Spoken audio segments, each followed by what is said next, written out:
And we're going to be live on the radio in about 20 minutes. And on the drive in, I changed my mind about what my lead story was going to be. I'm going to start with what happened in New York. I'm so disgusted by it.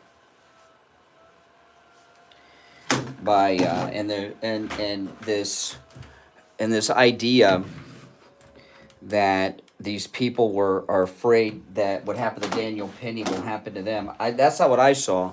I saw a bunch of people running out of there as fast as they possibly could. I don't buy this Daniel Penny effect is a complete BS excuse that they're coming up with in New York. I'm sorry. I don't buy any of it. Do you guys buy this Daniel Penny effect? I don't. Not at all. So I'm going to lead with that. I was going to start with Gaetz, but I'm going to start at 6 with that. And I hope to get some calls. I mean, you know, we got a lot of New Yorkers in this audience. New Yorkers should be embarrassed for what happened on the subway. All right, I'm sorry. It's disgusting. Just disgusting. What's going on? No getting around it.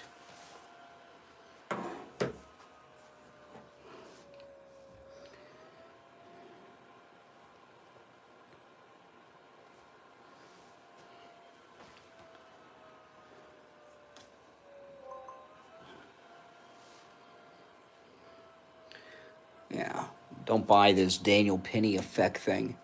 Just an excuse that these cowards are making because they didn't do the right thing.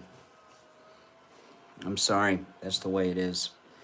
So that is what I'm going to start with.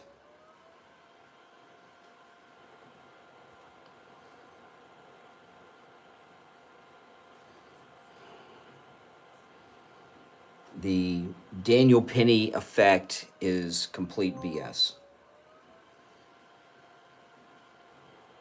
Nobody buys that. 1 2 1 2.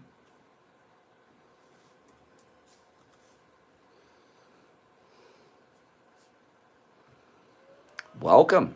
Doing the night shift. Welcome, welcome.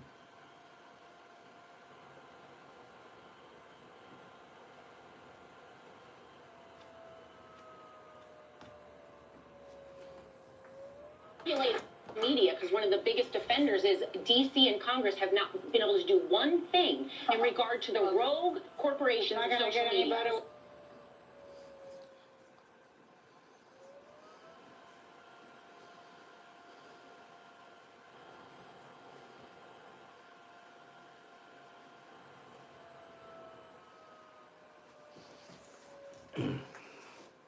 Welcome, everyone.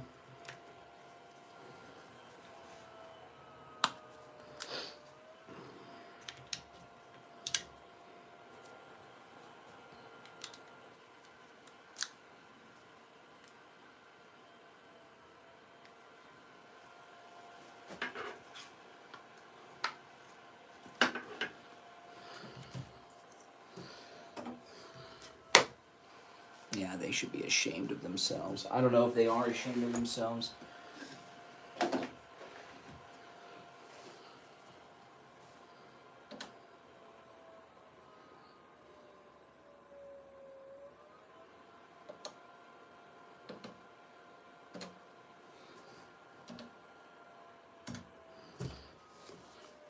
But they should be.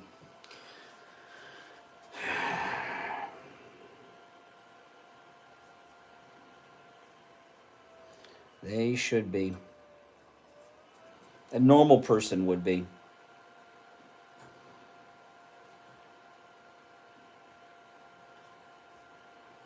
I mean, what are your thoughts? I mean, they're saying that nobody helped because they were afraid what would happen to Daniel Penny, what happened to them. I mean, that sounds cute and all, but that's not what I saw. I saw a bunch of people running out of there like crazy.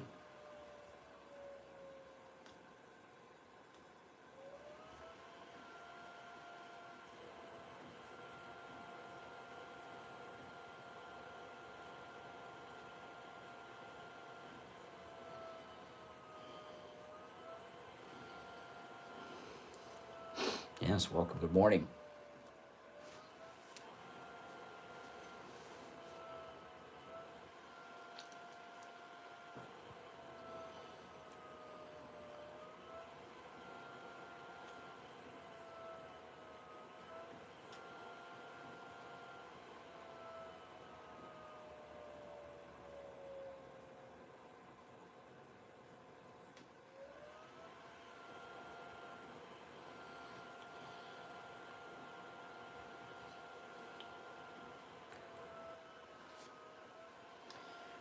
Let's see.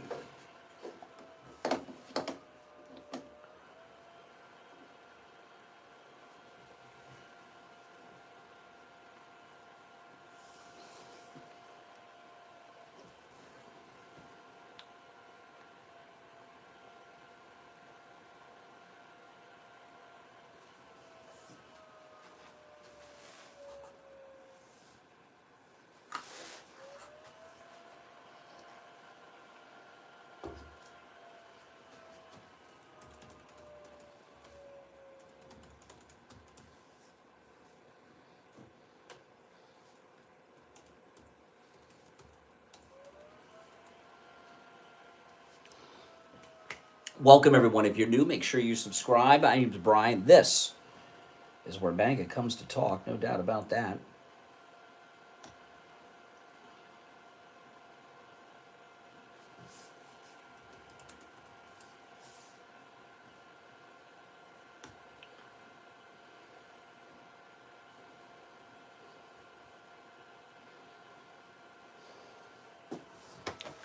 Welcome. Welcome, welcome. Got so much to cover today.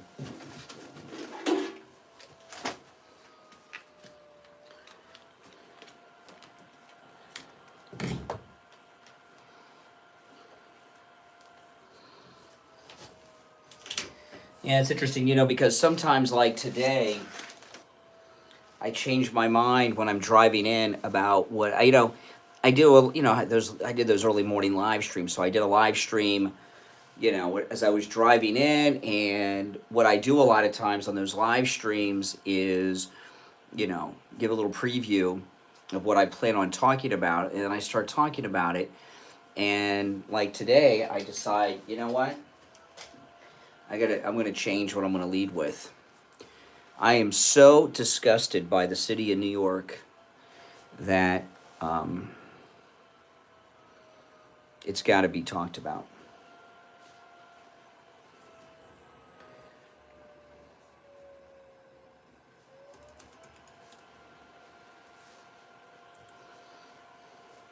Am I the only one? Are you guys ashamed by New York too?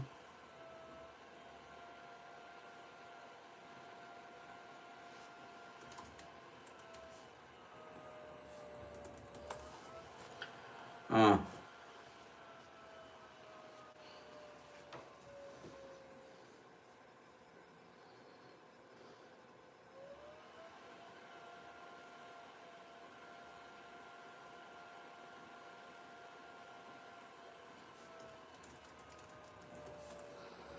yeah, it's disgusting.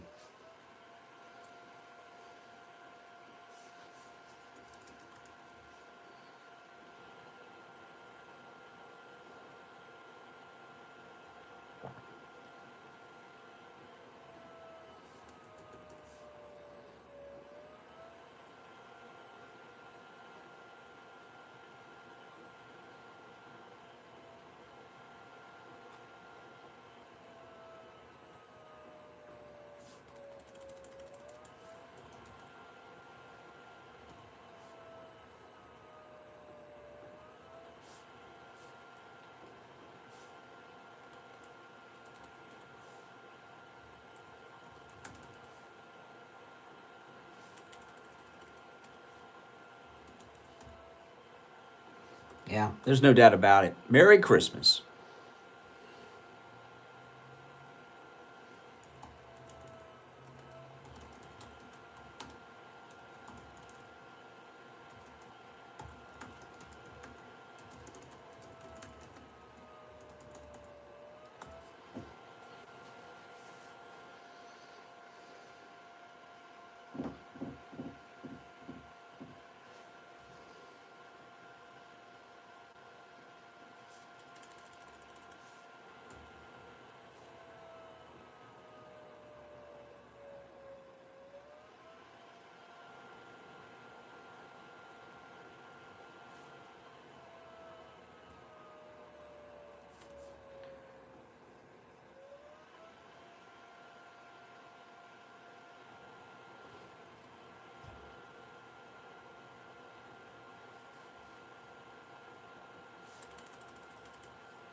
I'm just setting up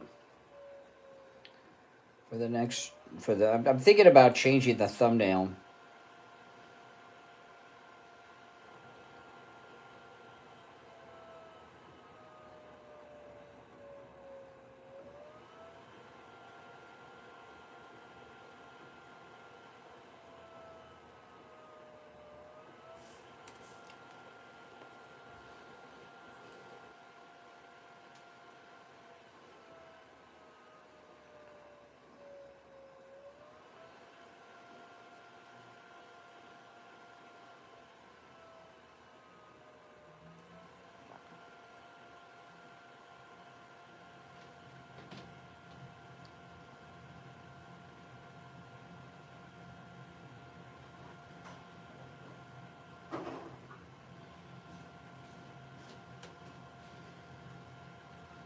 Morning. Hey, what's up?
Oh, yeah.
Welcome, everyone.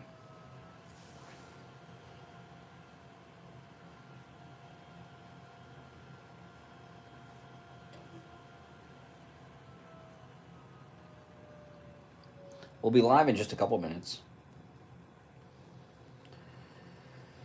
All right.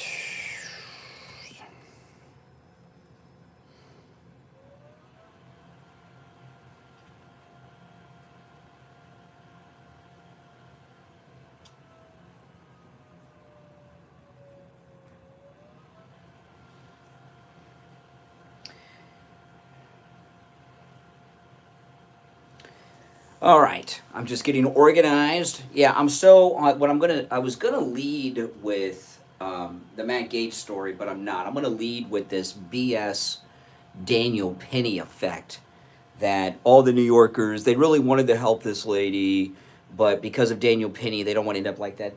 Those people were not worried about helping anyone, including that police officer. So that's what I'm going to start with. This lie of the Daniel Penny effect.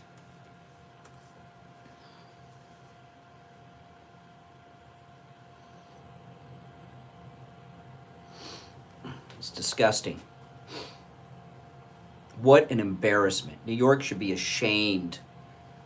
If you're a New Yorker, you should be embarrassed. I'm sorry. I mean, this is just...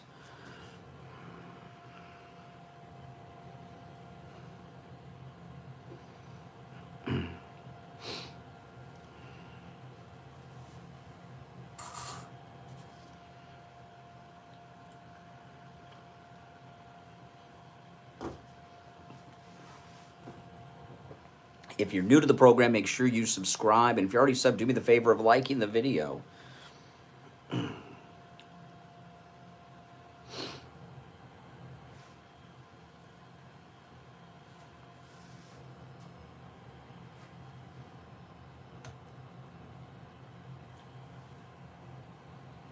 We'll be live in just a couple of minutes.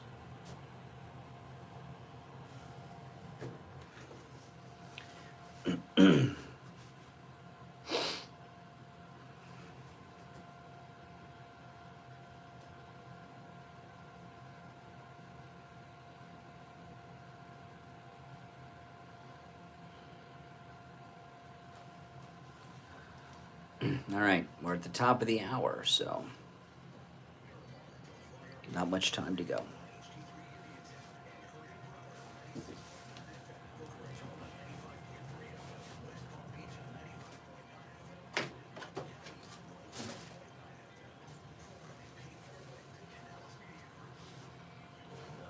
Steve Kane Show. From the all-year cooling weather center, South Florida's #1 choice for soothing. We'll be live in just a couple of minutes on the air. So I got my new phone system delivered. It's not connected yet, but I got a phone system for my studio at home, and I have the same amount of lines there that I have here at the radio station. So I'm going to get that set up hopefully in the next few days, where I can start taking calls on my home studio like I do here on the radio.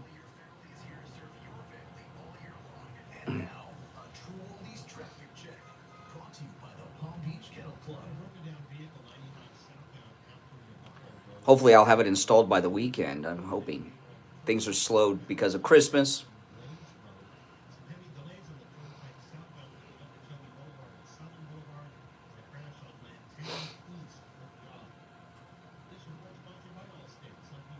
Yeah, that cop should be fired and charged. I don't know with what, but with something. It's disgusting.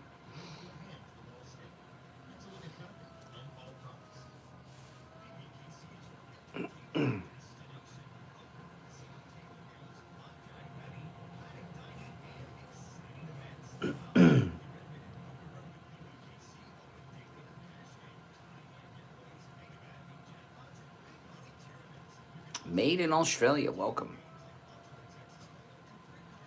I was watching the other night with my wife, Australian Survivor.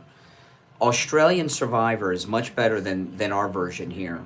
That's all woke. Jeff Probst, the host of Survivor, won't even say. He stopped, a couple years ago, he stopped saying, come on guys, because he didn't want to, because it was gender specific. Unbelievable. I watch Australian Survivor. They are tough.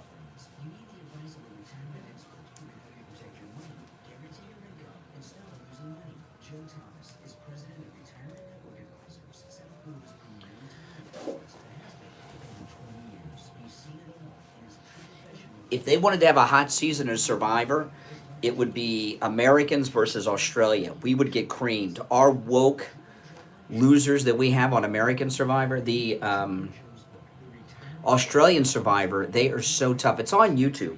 You search Australian Survivor on YouTube.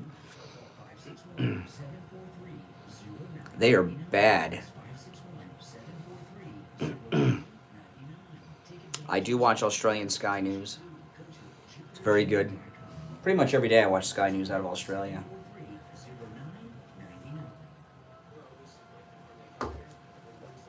they do better coverage of what's going on politically in the United States than our own media. I don't know, you watch Sky News and Survivor, you'd have a different opinion. All right, here we go.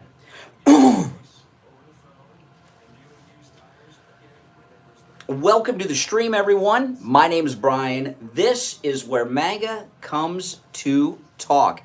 We're going to be live in about 30 seconds, and I'm going to jump right into it. It's Christmas Eve. Merry Christmas to everyone. But there's a lot of serious issues that we are going to be talking about right out of the gate. So this is one of those days. I'm just disgusted by this one story. Well, I'm disgusted by a couple of stories, but one more than the other. All right, here we go. 10 seconds. On our radio station, so don't use the rest. Only go to any lab test now. Boca at any lab test now. Stand by. And make sure you tell them you heard about them on the radio. On the air since 1977, it's the Steve Kane Show with Brian Craig. All righty, welcome one and all. It is Christmas Eve. I'm Brian Craig. It's the Steve Kane Show, Florida's longest running radio show on the radio since 1977. That's right, celebrating 47 years on the radio. Welcome one and all. Let me tell you, this is the busiest Christmas Eve news day that I think I've ever experienced in my life. There's so much to talk about. And this is one of those days. I've got a couple of big stories that I am going to cover today, several. But I was going to lead with a story, which is going to be my second story that I cover, because the story I was going to get into second, it's ticked me off so much, it's got to be talked about, and it's what's going on the subway, this thing in the subway in New York. And the police officer who stood there and did nothing while that woman burned to death, and the cowardly New York City subway passengers, none of whom tried to help the lady, running out like cowards. And this is what ticked me off. Not just that no one did anything, including the police officer, but they're using this excuse. They're calling it the Daniel Penny effect. Oh, no one helped because they didn't want to end up like Daniel Penny. No one helped because they're sick, twisted, sadistic, self-centered people who don't care. What happened to the New York of 9/11? You know, that police officer, and I'm sure you guys, and I know we got New Yorkers out there, you should be ashamed of New York. Here in Florida, when we had an incident, right? Marjorie Stoneman Douglas, we had off-duty police officers in shorts and flip-flops running in to save those kids and confront the shooter. We had unarmed school teachers with no training storming into the building. That's Florida. That police officer who stood there outside the subway car while that woman burned to death should be fired, investigated, and charged with some type of crimes. I don't know what they would be, but he shouldn't be a cop and he should be facing charges. It's the most cowardly act I have seen with a police officer since the cowardly cop at Marjorie Stoneman Douglas was afraid to confront the shooter and didn't do anything. You know, after 9/11, the firefighters and police officers of New York City were put up on a pedestal. Now, that's been a long time. Those guys are all retired, and we got a new breed of wokesters, I guess, now on the NYPD. But do you know why the firefighters and police officers were put on such a high pedestal of respect after 9/11? It wasn't just because they were there. A lot of people were there. The firefighters and the police officers in New York City were put up on a special pedestal of respect because on 9/11, they were running into the building that everybody else was running out of. All right? Bravery. This police officer on the subway didn't go for a fire extinguisher, a blanket, or use a winter coat to try to save this woman's life. He couldn't be bothered. A coward. These people that ran out of the subway car, this is not the Daniel Penny effect. I saw it. They ran out of there in hysterics. No one helped. Why not? Well, I don't know. There's a few reasons I guess we could speculate on. I'd like to hear your thoughts on this. Should that police officer be fired? Should that police officer be charged?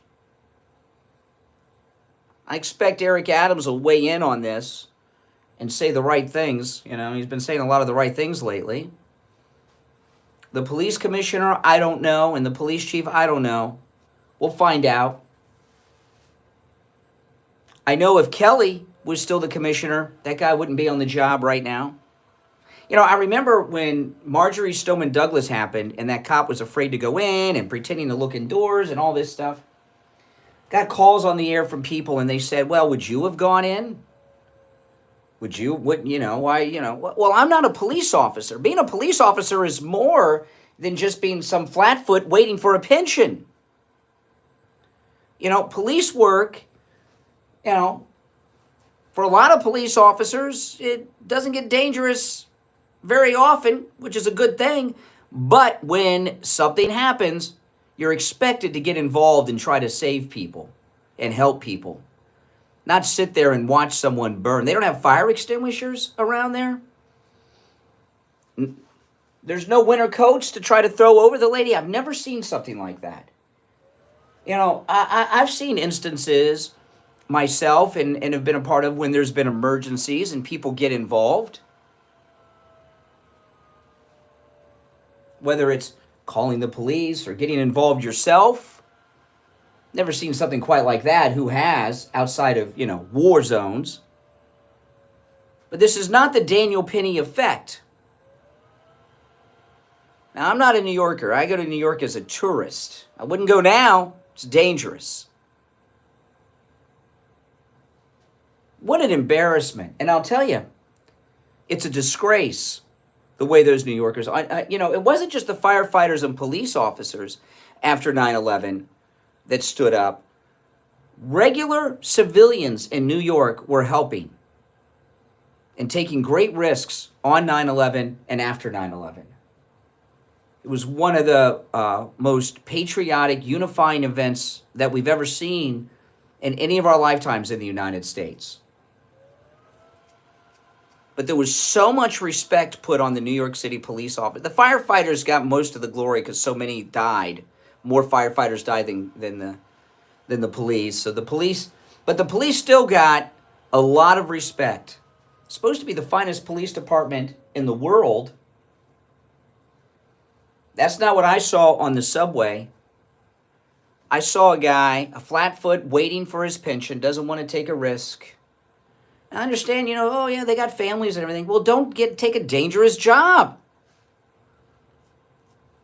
Be a meter maid. Be a garbage man. Get a job at the DMV if you want to work for the government and you don't want to take risks.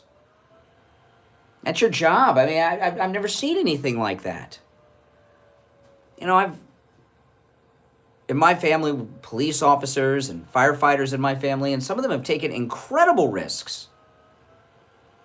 Just on the fly. That's the job. And, as citizens, you're supposed to be able to rely on our police officers, especially the ones in New York. Anytime, because we had a lot of New Yorkers here in Florida, we have a lot of retirees, a lot of retired New York City cops. If you've ever heard me speak on the phone to a retired New York City police officer, I always put them up to a little different standard of respect and you're a New York City police officer. So, that's a little extra credit. This is an embarrassment. This guy, that is the biggest coward next to that guy. Well, maybe equal to the guy at Marjorie Stoneman Douglas. That is just yellow coward. And not only should he be fired, it should be very public. And he really, it should be very public. So a message is sent. And he should be brought up on some charges. I don't know what charges. And I'm not saying that he could have saved that lady. But for him just to stand there and do nothing, not go for an extinguisher, not go for a blanket, not go for a winter coat to try to smother the fire with, I've never seen something like that. If you can't depend on a New York City police officer, who can you depend on? And don't buy this Daniel Penny effect line of BS. Those people pouring out of the train, did any of them look like they were thinking about Perry? No. They were thinking about themselves. What happened to the New York of September 12th? I don't know. But it's gone. It is gone. And, you know, at the time that they were doing nothing, they didn't know what happened. That could have been a terrorist act for all they knew at the time. I'm so glad that at the World Trade Center, before the fire and police arrived, that the civilians at the World Trade Center didn't behave that way. Running out like a cowardly mob. That's not the New York that I've known. Those aren't the kind of New Yorkers I know. So I'd like to hear your thoughts on this. I mean, do you buy this Daniel Perry effect? That is a bunch of garbage. You know what it is? They're liberal wokesters who don't care about anybody, I guess. Maybe there's an article in the New York Post today that talks about New Yorkers' disconnect with humanity. Maybe, you know, people are so into their phones and social media that they've dehumanized people. I don't know. Yeah, who are these idiots with their cell phones filming this and not getting involved? Who are these people? Now, I understand fire is very, very hot, and I was talking yesterday, if you've ever been around a bonfire or a car, you ever been around a car on fire? Holy smokes, they burn quick and they burn hot. So I understand that the woman probably could not have been saved, but no one even tried.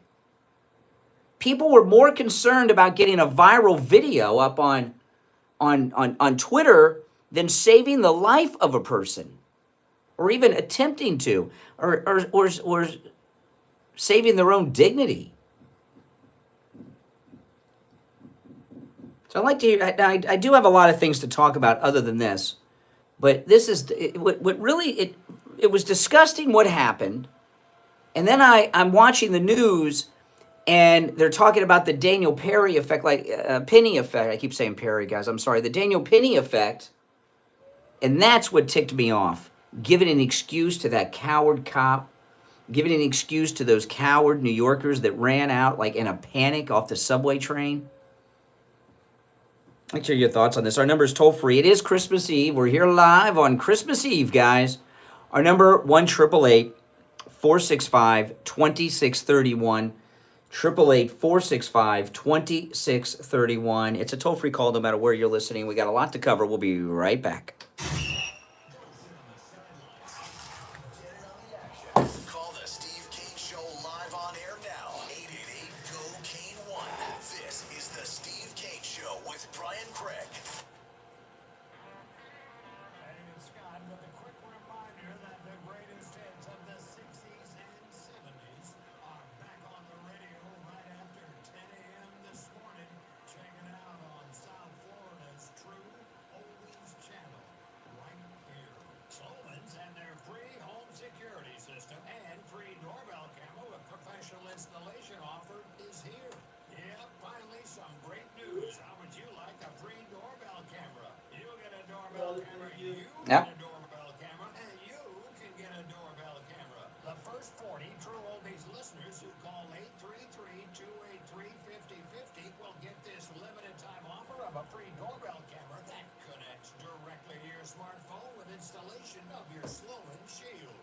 And that's not all. Sloan's will give you a free customized home security system and professional installation when you use their low-cost central station monitoring. So you're going to get an LED touchscreen pad, 10 This is disgusting. I mean, am I the only one disgusted by it? I mean, these New Yorkers, what a freaking embarrassment.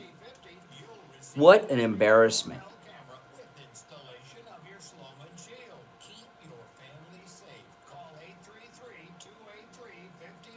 I'll get into Gaetz and when I finish up with this.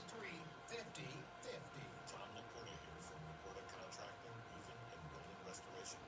I am pleased to say our relationship with the Steve Kane Show and the show's listeners keeps getting stronger and stronger. The Steve Kane Show listeners are truly the best customers we have ever had. They are courteous, intelligent, honest, I don't know. we have completed thousands of projects for the listeners, from repairs, It's hard to say what's causing it. and churches with great success, and It really is. customers are like family. We have installed all kinds of roofs, from asphalt shingles, I'm tile, standing metal seam, slate tile, and flat roof systems. So come on and let our family take care of your roof. Call me on my cell at 954-604-4602.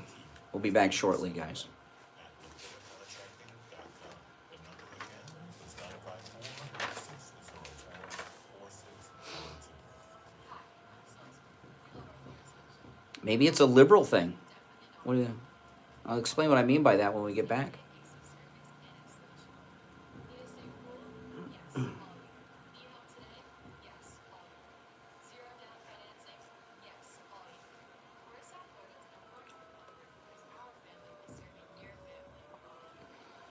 We'll be back in seconds. Now back to the Steve Kane Show with Brian Craig. Listen in the Palm Beaches on 95.9 FM, the Treasure Coast on 106.9 FM, hear us in Boca on 95.3 FM, Fort Lauderdale on 96.9 FM, and anywhere. All right, we are back.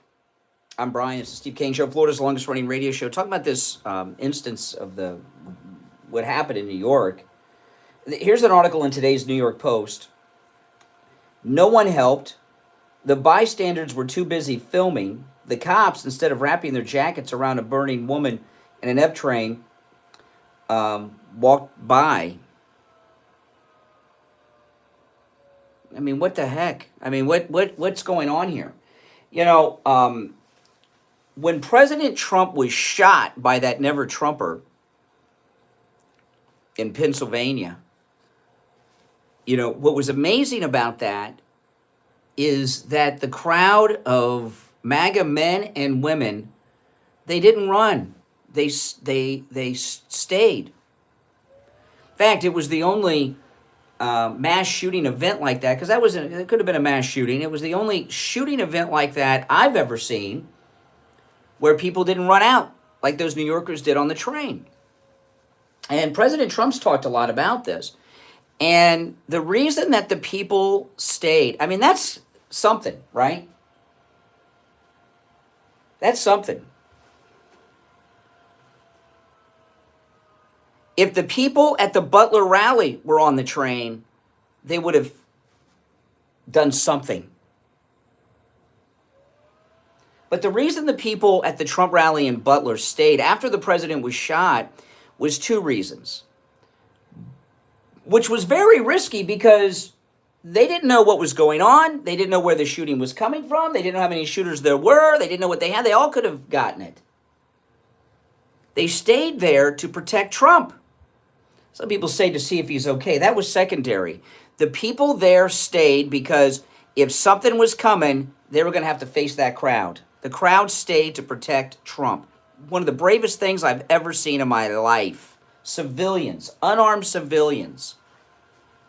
And it was a hot day, a lot of them in shorts and T-shirts. And they were ready to stand up to protect President Trump after he had been shot in Butler. That's why they stayed. They wanted to make sure he was okay too, but they wanted to protect him. So maybe it's just something about liberals and conservatives. Maybe liberals are just too self-absorbed with themselves. They just don't care. But this is not the same New York we had in 9/11. This is not the same New York City Police Department we had either. You know, I understand I understand it's a scary and dangerous situation, but the natural instinct is to help, not to panic like that. But you know, and I say liberal because it's New York City. Anyone who's, goes liberal in every election, and so many people have fled the city, the few conservatives that were there, most of them have probably gotten out and moved to Florida or somewhere, or Texas or something. So I don't think it's a stretch to say that these are liberals, including the police officers. So maybe it's something about the difference between liberals and conservatives. And, there's something to say about that. But if you're on hold, stand by. We'll get to the calls in a bit. Liberals aren't into intervening too much into things. Liberals, now and again, I'm not talking about the cop, I'm talking about the civilians that ran out there. Now they're claiming, well, I don't want to be like Daniel. You just ran for your life. You didn't care that a woman was burning to death. Liberals, again, I'm not talking about the cop, but liberals believe that they don't have a responsibility to take care of anything. That's the government's job. So maybe there's that attitude. And, we've been talking a lot about government workers in the last few weeks because a lot of that's been coming up in the attitude of government workers.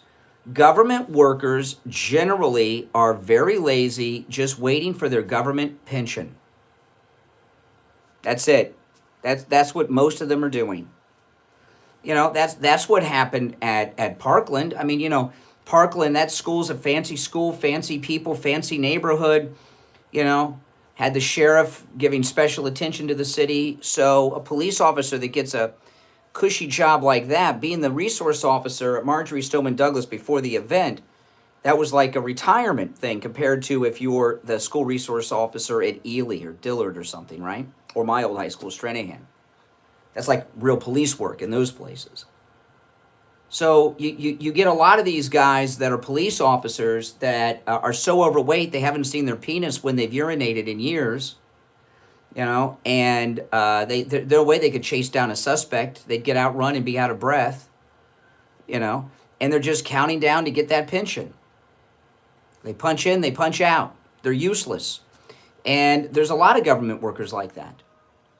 I don't know what the deal was with these cops at the subway, but to see it repeatedly is really disturbing because, when you go to New York, a lot of people go to New York this time of year to visit, to vacation, and you go to New York. And you're not a New Yorker, you don't know what's going on, because that's I go to New York, I don't know what's going on. It's very confusing to me and sometimes scary. I've been down there on the subway. Oh my goodness.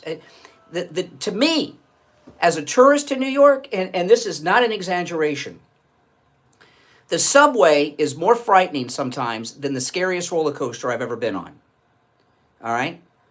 Because of the people, you don't know what's going on. I believe on Sunday, there were 3 people killed on the subway. This woman, somebody was pushed on the track, and I think there was a 3rd incident. And when you're in a dangerous place, you're supposed to be able to go to a police officer and feel safe, secure. Nothing's going to happen because you've got a police officer there. Right? Have any of you had that experience?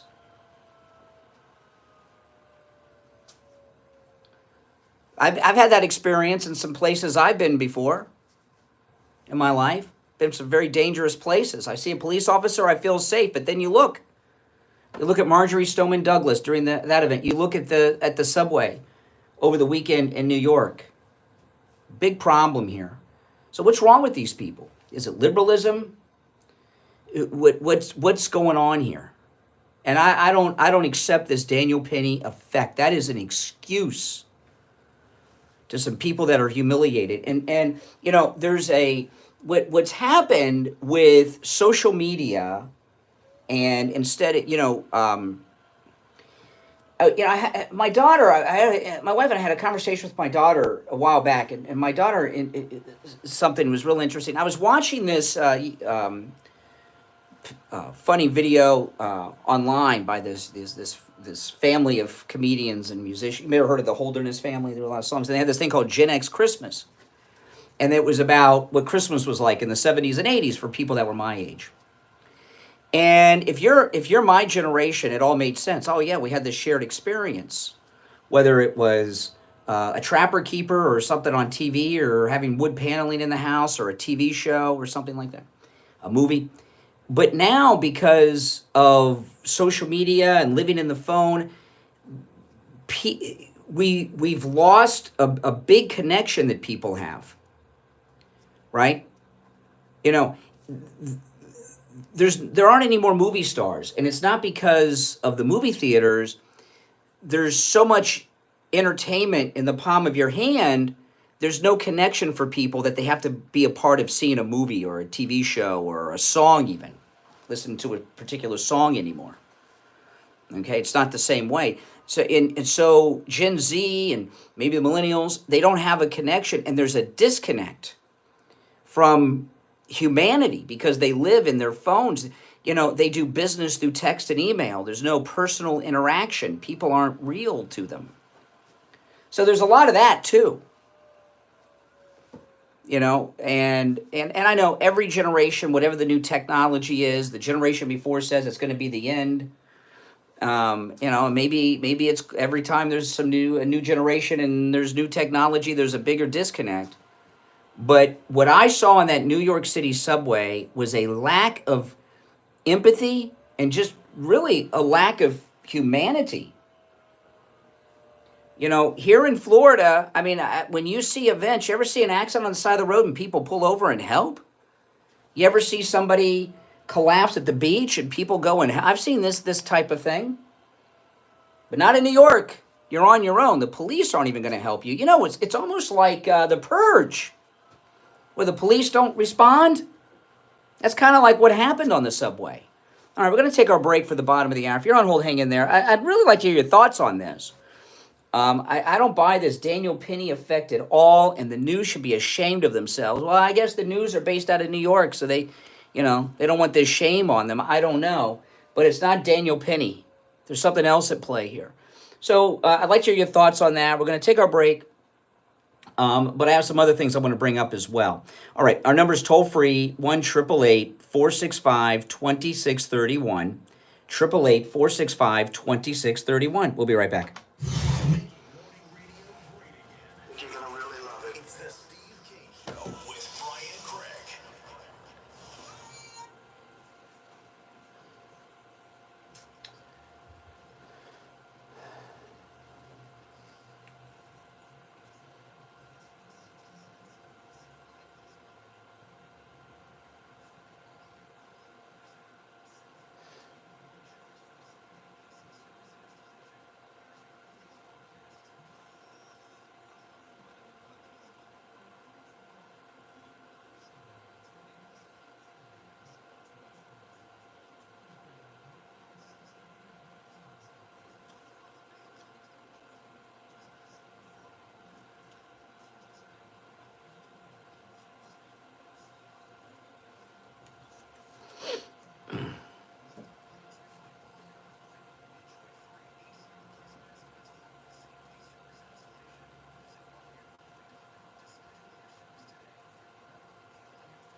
If you're on hold, hang in there.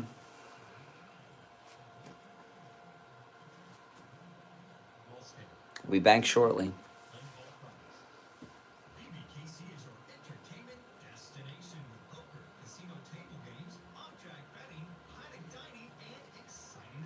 They'll ID the woman at some point. They may already know who she is and haven't released it yet. Notifications, you know.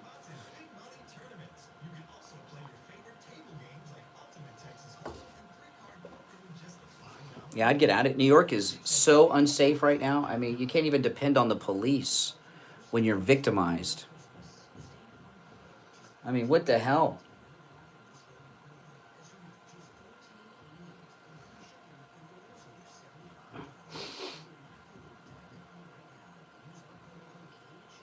If Daniel Penny was there, he would have tried to put that fire out, wouldn't he?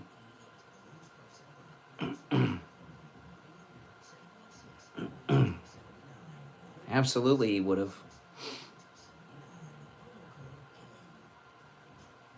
I don't know how this Daniel Penny effect started. Was that the media just making that up to have something to talk about yesterday? But it's caught on, whoever started it.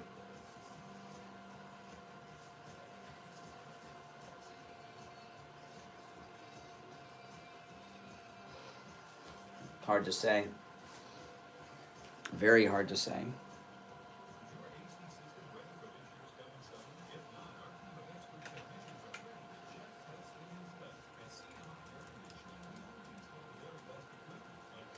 If you'd like to call in, the number is pinned in the chat.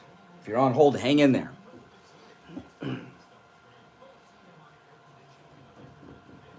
We'll be back shortly.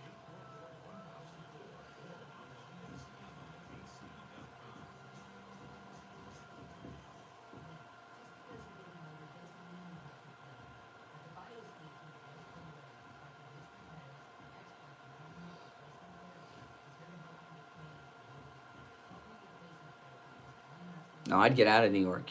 If you can't turn to a police officer to save you when you're victimized, what are you going to do?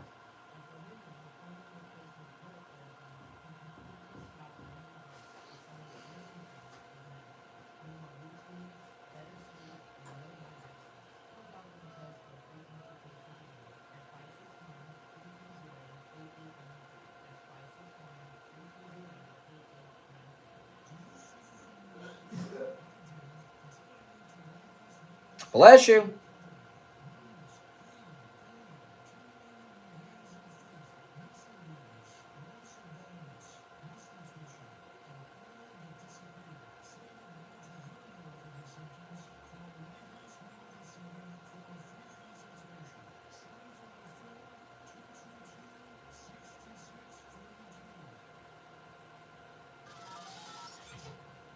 Back to the Steve Kane Show with Brian Craig, celebrating 47 years on the air. All right, Carlos, on stand by. You know, if Daniel Penny was on that train, do you think he would have intervened and tried to save that woman's life? Grabbed a coat, maybe took his own coat off and tried to smother the fire or look for an extinguisher, fire extinguisher? All right. 1-888-465-2631 is our number. You're on the air. What's your name? Where are you calling from? Good morning, Brian. Merry Christmas. It's Danielle calling from Michigan. Hey, Danielle. What's up? Hey, yeah, distressing what you're talking about today. I did not watch the video, but I have a couple thoughts here real quick. If I'm not mistaken, I believe this gentleman was an illegal here. I've got a couple thoughts. You know, when you put in open borders and you let everyone in our country, when you remove God from our country, when you don't allow the cops to do their jobs, and I'm not really sure what's wrong with people. You know, it might be slightly the Daniel Penny effect, but I'm not. No. The cops, if you listen, I'd recommend you don't watch the video, okay? It's horrific. You know, but I gotta see these things to talk about them, so I'm obligated to. So, but the police, it was not Daniel Penny. They're just flatfoots who don't want to take any risk. They're bums. They should be fired and charged with something. And yeah, it's disgusting. It's disgusting. New York is. I have no idea what's going on with the people and what's going on in New York, but I'm going to tell you something. It is absolute. I've always wanted to go. I've never been. I have no desire to go there right now. It's horrific what's happening. This is just And I got to tell you something. This murderer was deported by Trump, came back with Kamala and Joe Biden here. Governor Hochul has made New York a sanctuary state. At what point is there any? And these Democrats in power, like the police officers at the train, have no empathy, no sense of any responsibility for their citizens. How many Americans are going to have to die these horrific deaths before these Democrats say, well, maybe this open border is a bad idea? Hochul should be run out of office. Listen, they ran Governor Cuomo out for what? He was, I didn't think that girl minded. They had a little thing going on there during the lockdowns. They ran him out of office. Hochul is bringing killers into the state, right? And bragging about it, and her people are getting killed. Why aren't they running Hochul out? If anybody is dumb enough, let me just say this, to vote for a Dem ever moving forward, to see how they're destroying our cities, destroying this country, people really need to wake up and pay attention to what's happening. These people need to be voted out, and they need to be voted out now, because what's just happened, and this isn't going to stop. This is, if these people... Well, listen, Governor Cuomo was not voted out. He was forced out by the public. Hochul was his lieutenant governor, if you remember, because he had a relationship with a subordinate. This is, where's the pressure on Hochul? Where's the pressure on her to... she's got one of her citizens killed here on the subway. She's got blood on her hands. I saw a story over the weekend. There's one of the higher, not the chief, but one of the highest ranking New York City police officers is in trouble. He's for some sexual things with a subordinate woman. I don't know the details. He's on his way out. What about this cop that stood there while a woman was murdered, and he stood there and did nothing while she was dying, didn't even try? Why isn't he out? Yeah, this is horrific what's happening. I mean, I just can't wait for Trump to get back in. I'm just telling you, I'm just praying every day. I can't wait for him to get back in. And also, like he says, this country needs to get back to prayer. We need to get back to God. I mean, you take God out of everything, and this is what's going to happen. But I'm telling you something, that governor, these people and what they've done to this city, and it's not just New York. It is horrific, and this is an awful story. I can't wait till you move on to Gaetz, because I just want to. Oh, don't worry, we'll get to that. I appreciate the call. All right, take care. You're on the air. What's your name? Where are you calling from? Good morning, Brian. This is Bill from Sanford. Hey, Bill. What's up, Bill? Well, first of all, I agree with you about the coach, because it would take a Daniel Penny personality to put a coat on her, and I'm guessing that others would then join, just like they did for Daniel Penny, and help bring down that guy that he put asleep. Yeah. And that didn't happen. As far as the other stuff, I don't know. I didn't file the case because it's very sad. I don't know if there was a fire extinguisher in the car, on the platform where the cop was. What else could have been done? I find it hard to believe there's not a fire extinguisher, and the cops don't know where they are on subway cars. But everybody's got a winter coat on. It's the winter. You use blankets to smother fires. You at least try. And the Daniel Penny should have quit him. It just takes one person, and then the others will join. I'll tell you something. Did you, after 9/11, if you flew after 9/11, did you fly after 9/11 anytime soon after? No, not right away. Okay, I did. I had to go to Boston and New York City, okay? And it was not long after 9/11. And we talked about this on the air at the time, and I shared an experience that I had, and a lot of people called in. They had the same experience who had flown. After 9/11, when you were on a plane and you sat down, People you looked at saw who was on your left, who was on your right, who was in front of you, and you'd look and you'd wink or you'd nod. We're okay. If something happens, we know what to do. We're not gonna let something happen. There was that kind of sense of we didn't know each other, you didn't talk, but there was a sense when you flew right after 9/11 that if you were on the plane, you were in it together. I know it sounds kind of crazy, but that's the kind of brotherhood we had in the country. And you would think with all of the victimizing of people on the New York City subway that the people of New York would have that bond, and they don't have any bond. It's a cross section. You don't know. I saw. Did you see the video? Well, no. Oh, there you go. If you saw the video of the cops standing there while the woman burns, and the New Yorkers running for their lives, no one trying to help. It's insane. It's insane. Yeah, it's unfortunate, and I don't know if she could have been saved. I don't know. That's not the point. You could at least attempt. A police officer has a duty to step in. Absolutely, but to do nothing, for everybody to do nothing. Saddest part. Yeah. All right. I got to run for our break. Thank you for the call. If you're on hold, stand by. We'll be right back. The cold, hard truth. Delivered morning 6 to 9 right here on The Steve Kane Show. The largest Kia year-end sales ever is happening right now, only at one location. Disgusting. City Kia of Greater Orlando, just off the Florida Turnpike. Drive a little, save a little.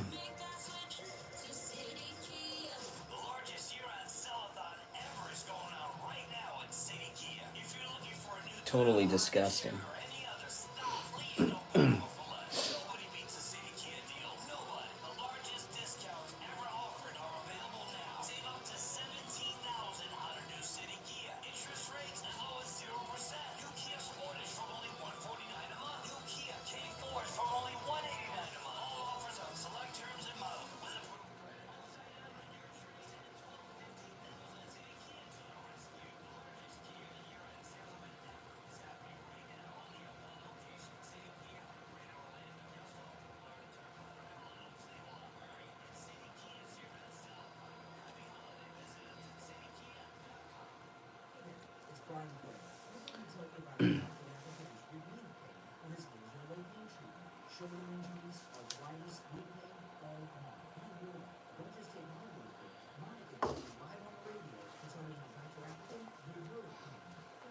Welcome, everyone. If you're new, make sure you subscribe. And if you're already sub, please like the video, guys. Yeah, one of Kamala and Biden's dreamers, illegal dreamers, set her on fire.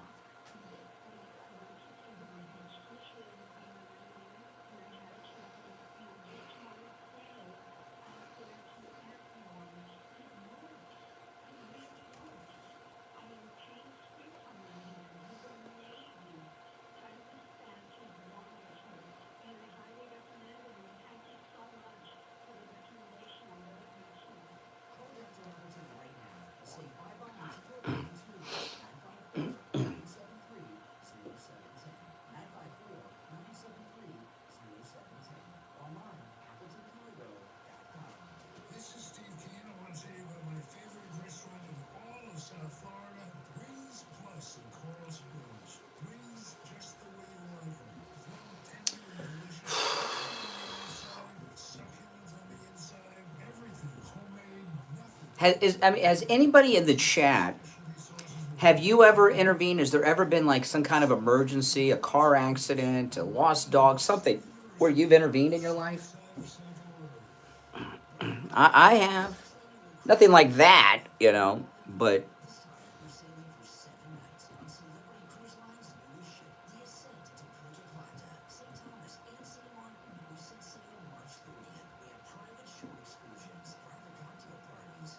exactly.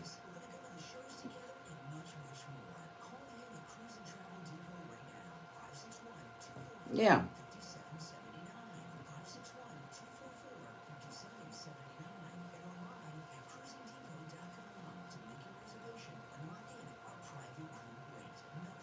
Yeah. We take on the social justice warriors for breakfast. Now, All right. We're talking about these cowardly liberals in New York and the coward police officer that did nothing while a woman was murdered right in front of them.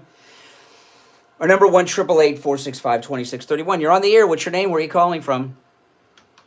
Good morning, Brian. This is Barbara from Baltimore Hey, Barbara. town. What's up? How are you? I'd just like to say, being from New York, when I was a kid, there's a woman by the name of Kitty Genovese who was stabbed repeatedly while people threw cans out of the windows, yelled to leave that woman alone, and she was stabbed to death. She died. And Oh, my goodness. how my stepmom, well, Kitty Genovese my stepmom was just mortified. She's from Florida. She was mortified by it, and New Yorkers are different. I've lived a lot of places, traveling with my husband in the military, and the big difference in the South, that would not have happened in a southern state for sure. It wouldn't have happened in a lot of places, but New Yorkers tend to be they're kind of cold, and they mind their business. That's the one thing. You learn to mind your business, and you stay away from situations and stay out. Well, explain the coward police officer who didn't do anything. There's no explanation for that. They should all be fired. And maybe put in jail, maybe arrested. Well, they arrested someone who helped. I don't know. I think. I mean, isn't that some kind of negligent manslaughter? I mean, if you're a police officer...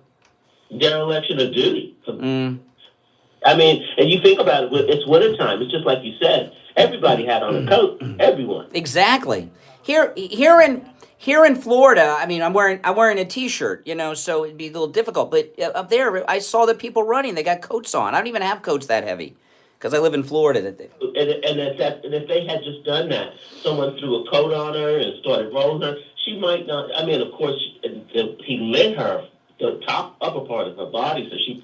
If Daniel Penny was on that subway, he would have done something. Absolutely, but what happened with Daniel Penny? That psychological, that effect of what happened to him, what they did to him for saving all those people on that train, and that's one of the reasons why people tend to mind their business. Kind of government that would do that. The man should. And thank God, President Trump honored him and and made him. And you saw how thin he got. Yeah. Him, how it affected him, how thin. All of this war on him. But it's a very, very sad thing. And I was going to go down to Florida because I had time, but I tell you, I never traveled during the Christmas holidays. It is not a good time to travel. Oh, that's for sure. All right. But Barbara, I tell you, because we talked about this. You were at Butler when the president was shot, and I was talking. You were behind the president, and I talked about how the crowd didn't run. It's the only time there's been a shooting like that in the public where the crowd didn't panic, and that was a crowd. If nobody, you guys didn't know what was coming. If somebody would have stormed in there with a rifle, that crowd would have taken them down. And I think that's why you all stayed there. Everybody wanted to. Well, we wanted to see President Trump. That's right. Well, who knew? You didn't know. Yeah. All right, Barbara. Take care. I appreciate the call. I don't know, this disconnect that's going on here, this lack of humanity, all these things, it's pretty brutal. You're on the air. What's your name? You're on the air. What's your name? Where are you calling from? Good morning, Donald from New York. Hey, Donald. Yeah, I actually saw that video this morning. I actually thought it was fake. It was so horrific. For me, I'm 71 years old. I used to go to the city a lot for a weekend just to hang out and go to the different restaurants and whatnot. And I haven't done that since Giuliani. It's gotten that bad since then. It's just like a war zone in there. Yes. And I agree with Daniel Penny. I mean, if he was there, absolutely would not have happened. Done something. But you know what though? But there was a police officer there.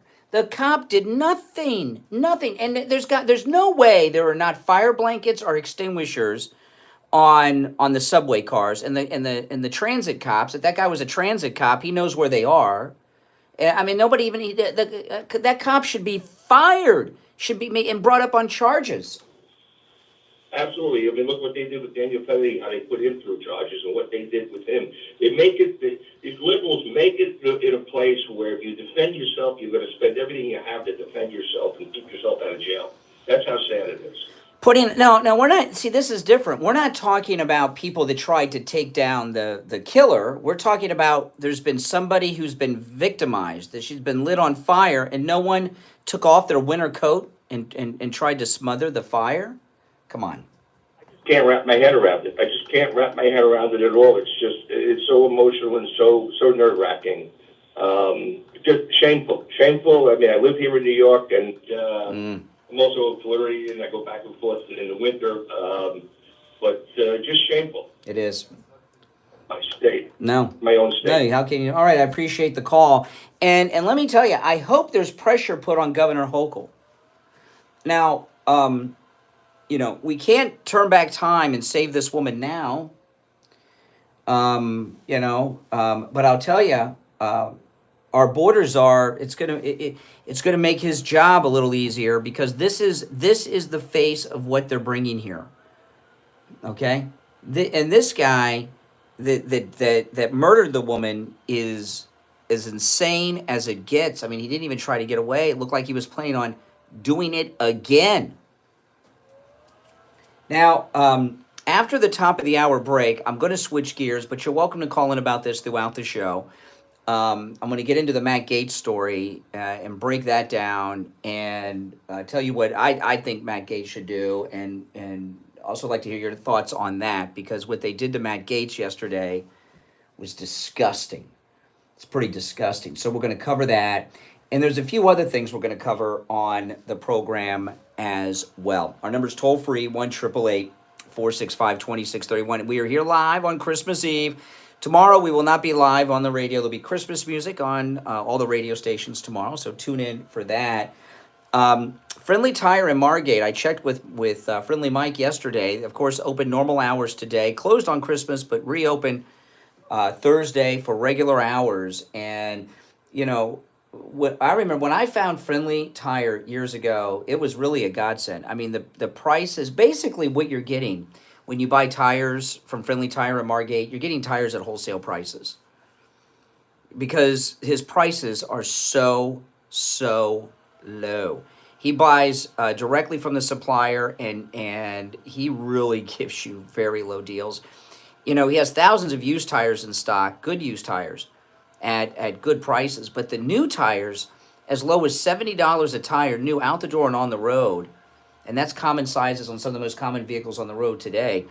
If you can, buy the new tires. I don't see why you wouldn't. The first time I went there, I bought used tires, and that was the second or third time I went, and I just asked him for the price on the new tires. I was in shock at how low his prices are. And remember, he doesn't charge you to balance the tire, mount the tire, or even dispose of your old tires. And I know sometimes people say to me, well, he sells used tires. Well, first off, when people come in for new tires, typically their old tires aren't good to resell. And it costs, he has to pay, and I was surprised how much per tire to have them taken away. I thought that somebody came by and paid him to get the old tires, because rubber, I figure that's something that, no, he has to actually pay to have the old tires taken away and disposed of. I couldn't believe it. So that he doesn't charge you for any of those things. The price he quotes you is out the door and on the road. So when he tells you $70 or $80, whatever, that depends on the size, the tire, the make, what type of tire you want, if you want a brand, that price he gives you over the phone is out the door and on the road. Doesn't charge you to balance, mount, or dispose of your old tires. And he can get you tires for any type of vehicle, all right? Any type of vehicle. He has all the name brands you know and love too. Bridgestone, Pirelli, Goodyear. If you have run flats like I do on one of my cars, incredible deals on run flats. All right, his number, give him a call. He'll give you a quote right over the phone. 954-977-9445. 954-977-9445. That's 954-977-9445. All right, now just to finish up on this, the police officer who did nothing. Okay, anytime we talk about these things, I got a lot of backlash after Marjorie Stoneman Douglas. You know, that thin blue line, like people think you're not supposed to criticize police officers or something, especially police officers. You know, I got to tell you, if I were a police officer, I would be very angry. I mean, that guy, that police officer in New York is making you all look bad. I mean, that's like that's like Mayorkas bad. That's like dirty cop bad. That's like Merrick Garland bad. I mean, that guy is just he's like almost like a corrupt cop, standing there while a New Yorker dies and doesn't even attempt to help. Never seen anything like that with a police officer. I hope it's not common. Maybe it's more common than we realize, but since everybody has cameras on their phones now, we're seeing things maybe we didn't see in the past. But I don't think that's normal. I think that phenomena, whether it's the guy at Parkland or this, is new, or at least I like to think it's new.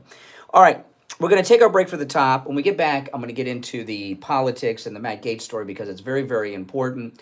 And we got a lot more to cover as well. I'm Brian Craig. You're listening to the Steve Kane Show, Florida's longest-running radio show on the radio since 1977. Our number is toll-free, 1-888-465-2631. 888-465-2631. We'll be back right after this.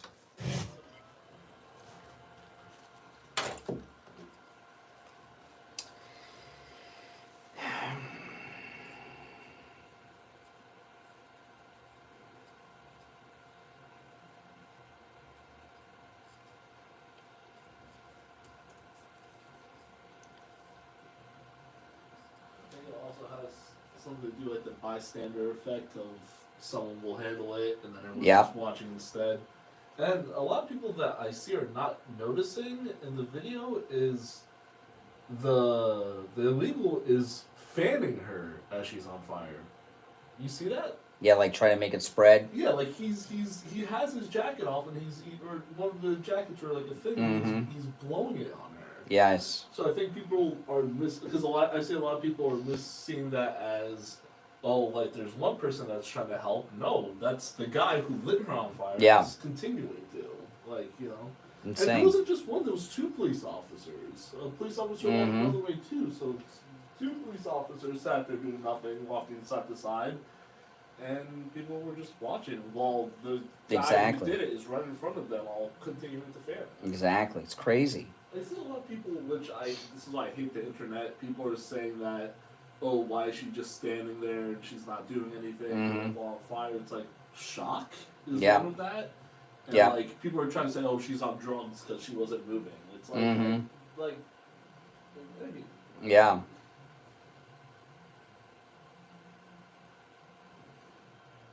Where's the story?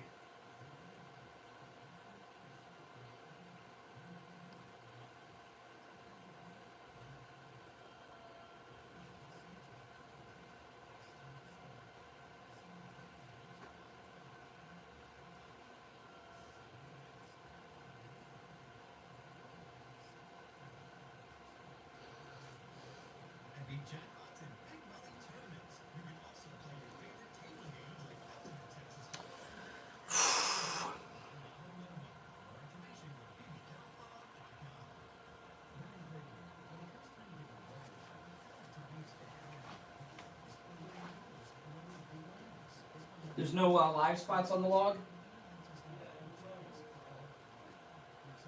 Can you put the ones up for 8 too?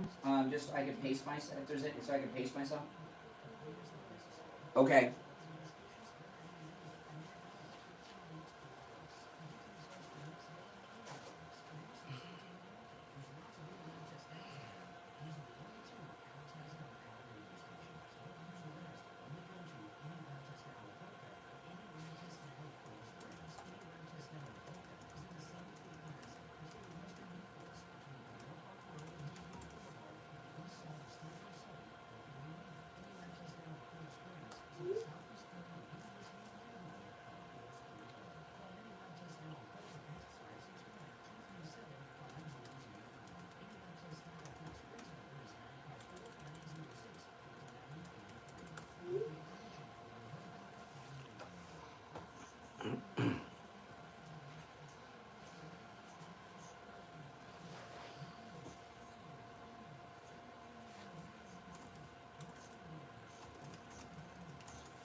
All righty, we are back. I'm Brian to Steve Kane Show. Hour number 2 has begun.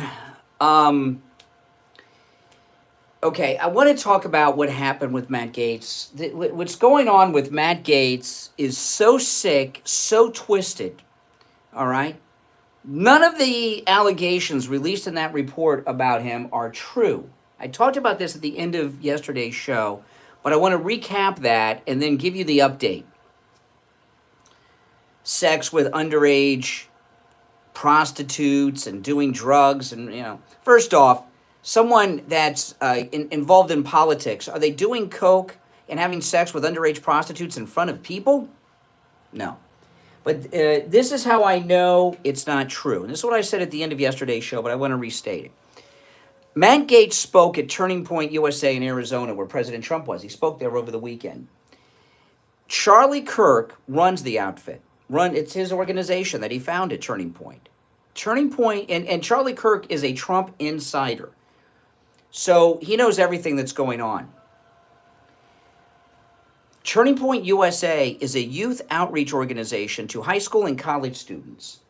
If Charlie Kirk, who's an insider,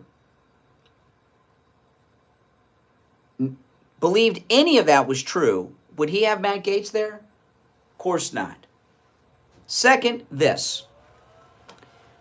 When President Trump gave his speech at the Turning Point event, he went through a list of shout-outs, including a detailed one about Matt Gaetz.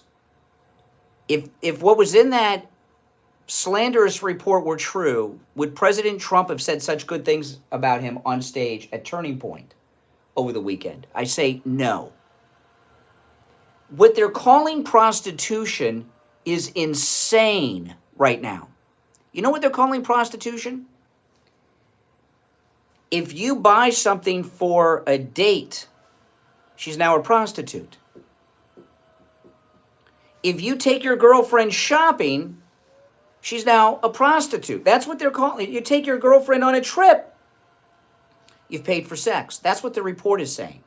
By that standard, almost every woman in America is a prostitute.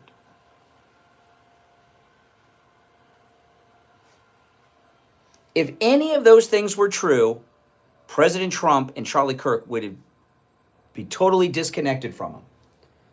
This is all about Kevin McCarthy. Kevin McCarthy was run out of the speaker's position. He blames Matt Gaetz. Matt Gaetz didn't do it alone. He was doing it with others and for us and for Trump. But this is Kevin McCarthy's revenge. Now, he resigned from Congress, but he was just reelected. He's got another term he's entitled to. He just got reelected. He resigned from his past term, Matt Gaetz.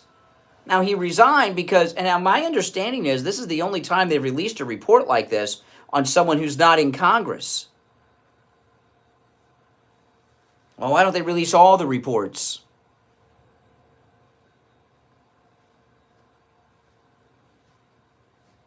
This is insane. And I'm here to tell you that Matt Gaetz should forget about that job at One America News and go back to Congress to this term he was just elected. These games that they play, Madison Cawthorn stood up to Kevin McCarthy. Kevin McCarthy set him up, got him out. Matt Gaetz stood up to the establishment, Republicans, and Kevin McCarthy. They did this. He's still entitled to that seat. He just was reelected. The new Congress has not reported for duty yet. He should show up and get sworn in. He's entitled to it, and let them deal with it. None of what they've said is true, not just because he denies it, but because President Trump gave those positive shout-outs to him over the weekend. And believe me, President Trump knows what's going on. If any of that was true, he wouldn't have done that. Same goes for Charlie Kirk, but especially President Trump, because he has access to more information than Charlie Kirk, but they both have access to a lot. I don't believe any of it. I don't think any of it is true. Now, he did say he womanized and everything, but that's not a crime. You know, they can make anything they want in a if he did what they accused him of, why no criminal charges? You know, this reminds me of that. I always forget his name. Scott, the UN weapons inspector that said there weren't WMDs in Iraq. Scott, what was his last name? You know what I'm talking about? In the build-up, this Republican establishment are sleazy. Scott, I'll remember his name. Well, somebody will remind me. He was a UN weapons inspector.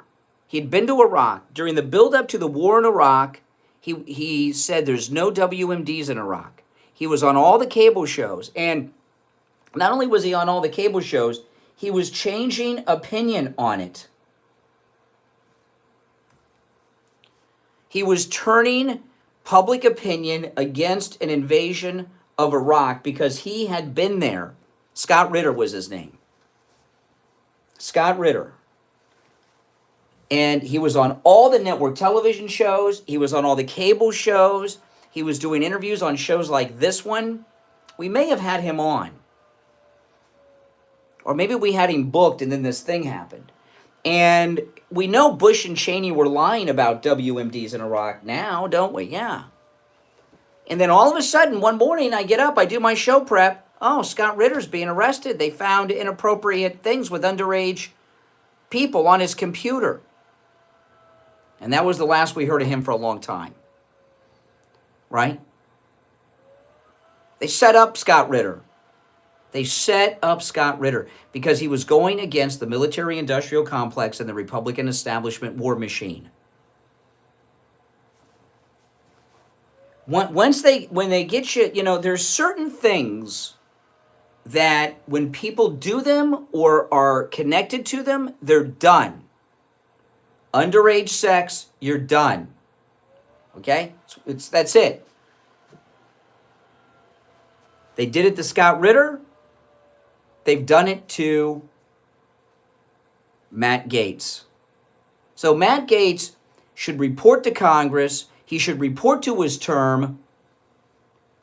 He should serve his term. I'm really disgusted by this. I mean, I'm very disappointed in how did Mike Johnson allow this to happen? You know?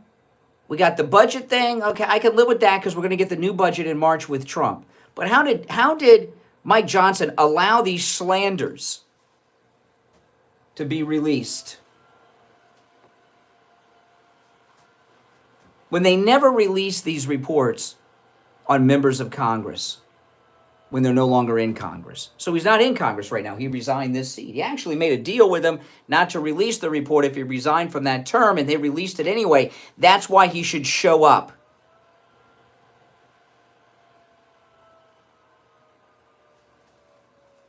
I mean, this is nuts. It's one thing if this happened and Pelosi and Hakeem Jeffries were running the House, but we're supposed to be running the House. And this happened?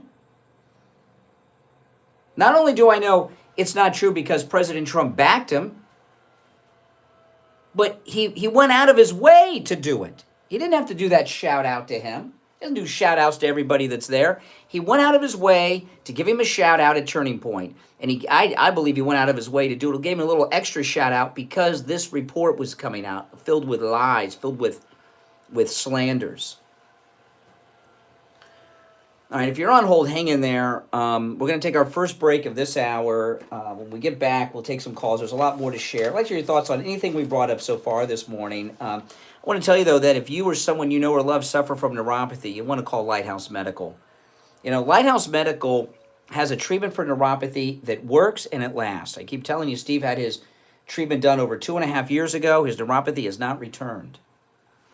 What they do is an absolute miracle. You know, Steve looked long and hard before we found Lighthouse Medical for just some relief about his neuropathy.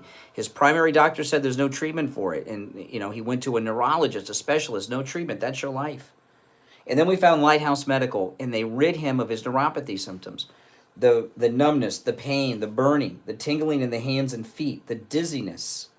the feeling of pins and needles in the hands and feet, the no feeling at all gone, and they have not returned.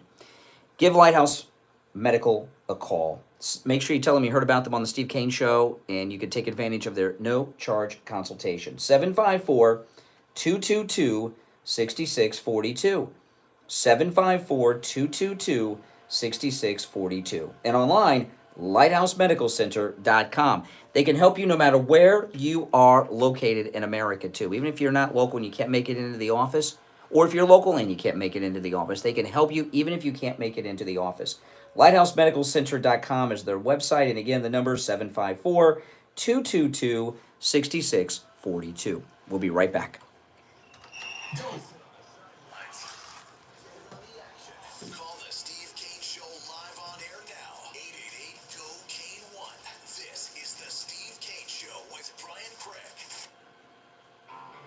Hello, it's Scott Shannon with a quick reminder that the oldies are back on the radio right after 10 this morning, right here on South Florida's True Oldies Channel. Sloman's and their free home security system and free doorbell camera with professional installation offer is here. Yep, finally some great news. How would you like a free doorbell camera? You get a doorbell camera, you get a doorbell camera, and you can get a doorbell camera. The first 40 True Oldies listeners who call 833-283-5050 will get this limited time offer of a free doorbell camera that connects directly to your smartphone with installation of your Sloman Shield. Barry Siegel call in That's today? not all. Sloman's will give you a free customized home security system and professional installation when you use their low-cost central station monitoring. So you're going to get an LED touchscreen pad, 10 contacts, backup battery, and service plan. Plus, if you're one of the first 40 True Oldies listeners to call 833-283-5050, you'll receive a free doorbell camera with installation of your Sloman Shield. Keep your family safe. Call 833-283-5050. That's 1-833-283-5050. This is Mark Laporta, son of Pamela Laporta, and proud second-generation owner of Laporta Roofing. As a military veteran who served in the Army after 9/11, I brought the same dedication and discipline to our family business. At Laporta Roofing, we've been serving our community for nearly 4 decades, and we're committed to continuing that legacy of excellence. Our team specializes in all types of roofing systems, from shingles to tile, slate, metal, and flat roofs. We're the go-to experts for single-family homes, HOA communities, and condo associations. What sets us apart is our unwavering commitment to customer satisfaction. I've personally implemented systems to ensure you receive the best in customer service and workmanship. Don't miss out on our limited time offer for a free roof inspection. Call us now at 954-604-4602 or visit us at Laporta. If you'd like to call in, the number's pinned in the chat. If you're on hold, stand by. I'm going to go to the phones when we get back.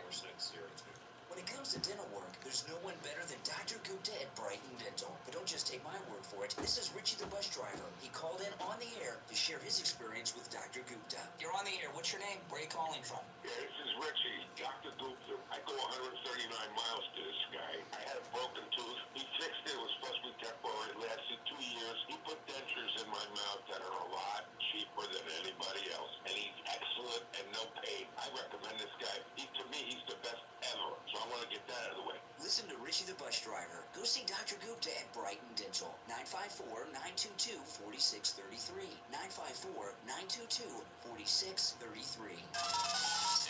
Now back to the Steve Kane Show with Brian Craig.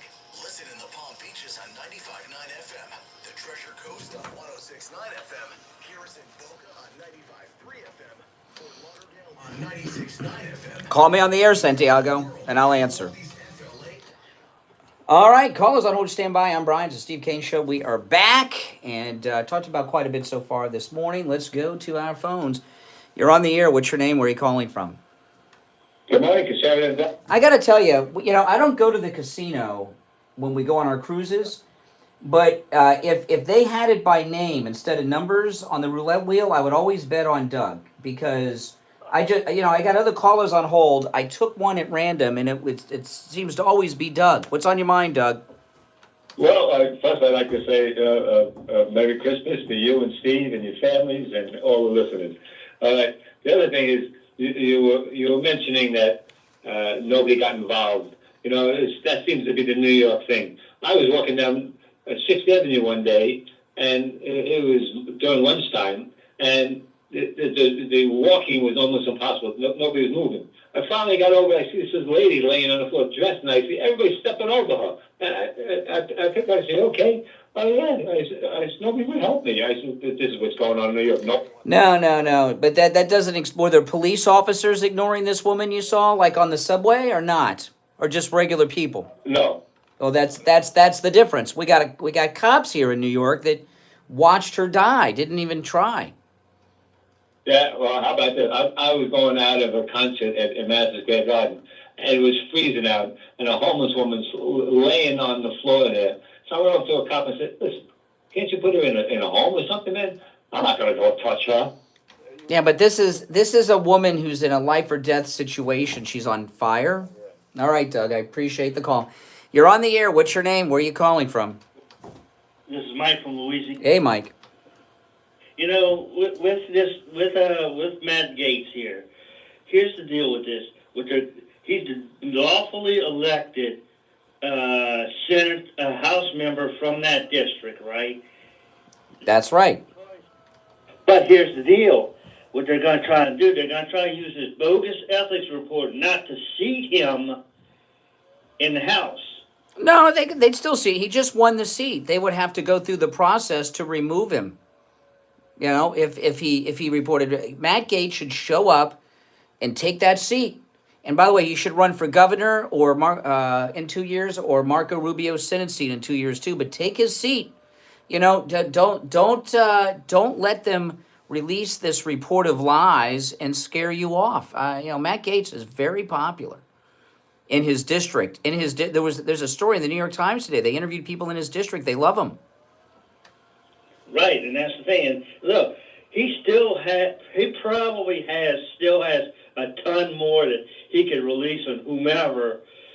That, I mean, this is coming from, this whole situation is coming from Kevin McCarthy's people that are still there in the House. Yeah, snakes. I appreciate the call, Mike. Take care. You're on the air. What's your name? Where are you calling from?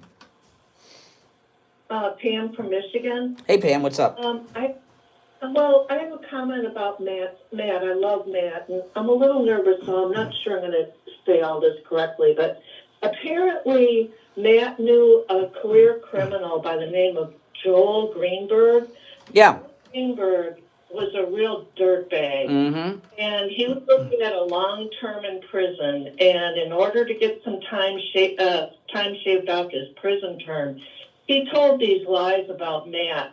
And that's not really coming out in the news. It's not being covered about Joe. No, you're right. I mean, he was singing like a canary, making up whatever he could make up to try to get some time from prison. By the way, to try to shave some time. That is correct. Yeah. I drive that home, a little bit more. That this was. Like you said, he's singing like a canary to get out of prison and making up all this stuff about Matt. So I'm really, the budget stuff. A lot of people are getting ticked off about that. That didn't bother me as much as this. That Mike Johnson, he's the Speaker of the House. He couldn't stop this report from being released. They never release reports on people that aren't currently in Congress, and they release this. It's revenge, like you said, and I'm glad you're driving that home. But Joel needs to come out a little bit more on this. And if there is some sort of investigation and they try to get him kicked out of Congress, all that'll come out. So I don't know. Like I said, I have not been hearing about this in the news, and I hope you talk. All right. I appreciate it. All right. I'll take care. Appreciate the call. I saw a story yesterday. This is really a heartbreaking story. Did you hear about the gay couple in Georgia? This is in the Daily Mail. I saw this yesterday. This is really sad. 2 Georgia men. This is just a really sad story. 2 Georgia men who were convicted in the sickening sex abuse of their 2 adopted sons are headed to prison for the rest of their lives. A judge decided that a married gay couple, once darlings of the LGBTQ scene in Georgia, will each serve 100 years in prison for sodomizing their young sons that they adopted, recording the sex acts, and providing videos of the abuse to other pedos. The horrific abuse was believed to take place when the boys were as young as 3 and 5. And I'm not going to go through details beyond that. I don't know what the current law is in Florida, but this was true because I haven't kept up on this, and I don't know if it's been changed. But not that many years ago, I know for a fact it was illegal for gays to adopt in Florida, and we were the only state that did not allow gay adoptions. I'm not saying that every gay guy is like this, but it's inappropriate. You know, if you had 2 guys going around trying to adopt girls, would that be appropriate? No, it would not be appropriate. You know, and you know when these things have been debated over the years, you know, there's I don't know if it's still illegal in Florida for gays to adopt. I don't know, and even if it is, I don't know if they abide by it. I don't know. Maybe it's not. It used to be, but we were the only state that didn't allow it by law not that many years ago, because it came up more than once. And, you know, Steve and I are both big promoters of adoption because, you know, my daughter's adopted, my mother is adopted, and Steve has 7 children, 6 of which are adopted, okay? So, you know, we're big promoters of adoption on this program. But there are certain situations where it's just inappropriate. And, you know, when there's just a way that you're supposed to carry yourself. Like when my daughter was young and I would take her and her friends places, right? I would never be alone with one of my daughter's friends. It's inappropriate. We were talking about this with the gay scoutmasters, okay? You know, and when the Boy Scouts have been destroyed over this issue, but gays were trying to become Boy Scout troop leaders. And eventually they won, and the Boy Scouts are out of business now, pretty much. And I remember we had one of these guys on, we were talking about it. It was a big issue for years. It was debated. Should gays be allowed to be Boy Scout troop leaders? And of course, the answer to that is no. And leftists and that would call in, Democrats, they'd call in the show and they would tell us we're homo. And I say, well, wait a minute. What if I go to the Girl Scouts and want to be a Girl Scout troop leader, and and my daughter's not in the troop? Is it appropriate for me, heterosexual man, to be a Girl Scout troop leader and take young girls out alone without a female chaperone? If I went down there, they would think I was nuts and something was wrong with me, and they might call the police. Because there's just certain things that are not appropriate. And it doesn't mean that everyone's going to do something inappropriate, but you don't want that out there, that it's possible that something inappropriate could be going on. You know, in the workplace, if you're a man and you've got a female that works under you, you should never be alone with her. Not that you're going to do something, but you don't want to be alone with her. If you're having a meeting, the door should be open. It really should have another person there. You ladies out there, you go to the doctor? You have a male doctor? Does he examine you alone, or does he have an assistant with him? Usually a female. That's for all your protection because, you know, I don't have to tell you.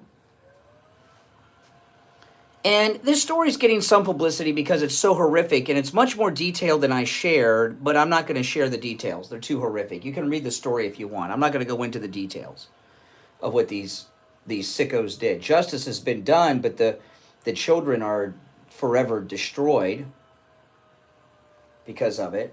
But it is not appropriate for gay men to be adopting boys. I am sorry to tell you that. It's not appropriate. And, you know, you could say you're homophobe or whatever. There's just some things that are not appropriate.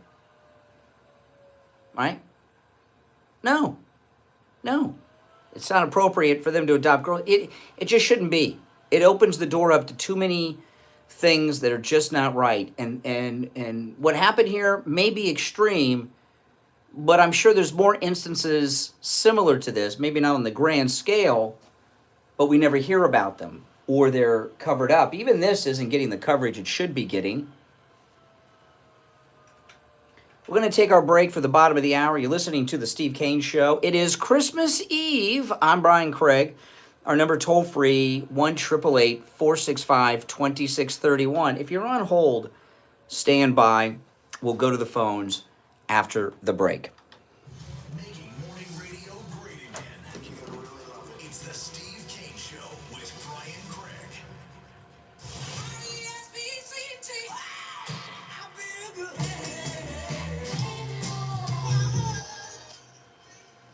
The greatest rock and roll hits of the 60s and 70s coming up this morning. From the all-year cooling weather center, South Florida's #1 choice for same-day AC service and installation. Here's your oldies forecast. Good morning, everybody. My name is Michael Brown from the all-year cooling weather center. Today is Tuesday, December 24th. Someone said, do I have a doctorate in child development? Well, I've raised a child to adulthood, so I think that gives me some expertise, yes.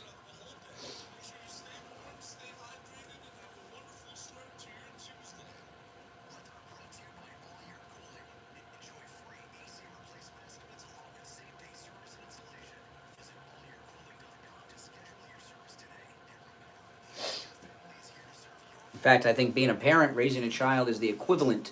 It's better than a PhD in parenting. What does a PhD teach you? Not adoption. Adoption's different. Unless there's a special needs situation.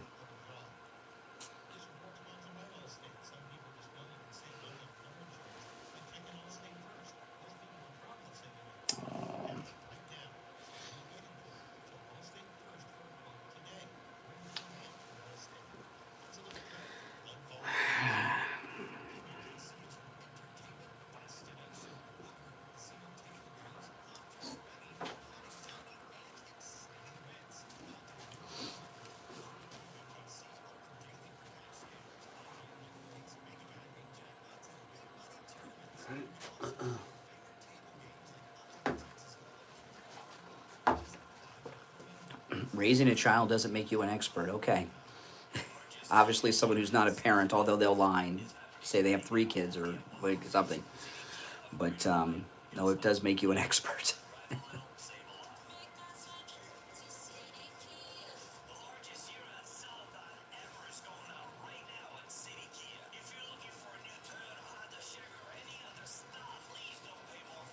But I will clarify for the liberally impaired what I'm saying.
to where they were in your 20s. You'll feel younger, have more energy, and even get your sex drive back. And for women, hormone replacement pellet therapy can completely stop and reverse the signs and symptoms of menopause. No more mood swings, better sleep, and no more night sweats. Call Dr. Matez for a free consultation today at 561-320-8893. That's 561-320-8893. Now, back to the Steve Kane Show with celebrating 47 years on the air. All right, calls on hold, stand by. Okay, I want to clarify what I'm saying for the liberally impaired. Okay, sometimes I forget, we got liberals in the audience. I have to get out the crayons and the fat pencils every once in a while. I'm not saying that gays should not have kids. I'm saying should not adopt kids, certainly of the same sex. Adoption, you're not entitled to adopt. My daughter's adopted, private adoption. You just don't show up and they give you a kid. There's a process, a legal process you go through. And part of that process, it's been 25 years, but I remember, part of that process is you go through a home inspection with a social worker, you do interviews. When it's all over, even when the birth mother signs everything and the birth father, signs everything, you still have to go before a judge in a courtroom. It's a process. It's not, an entitlement. Okay?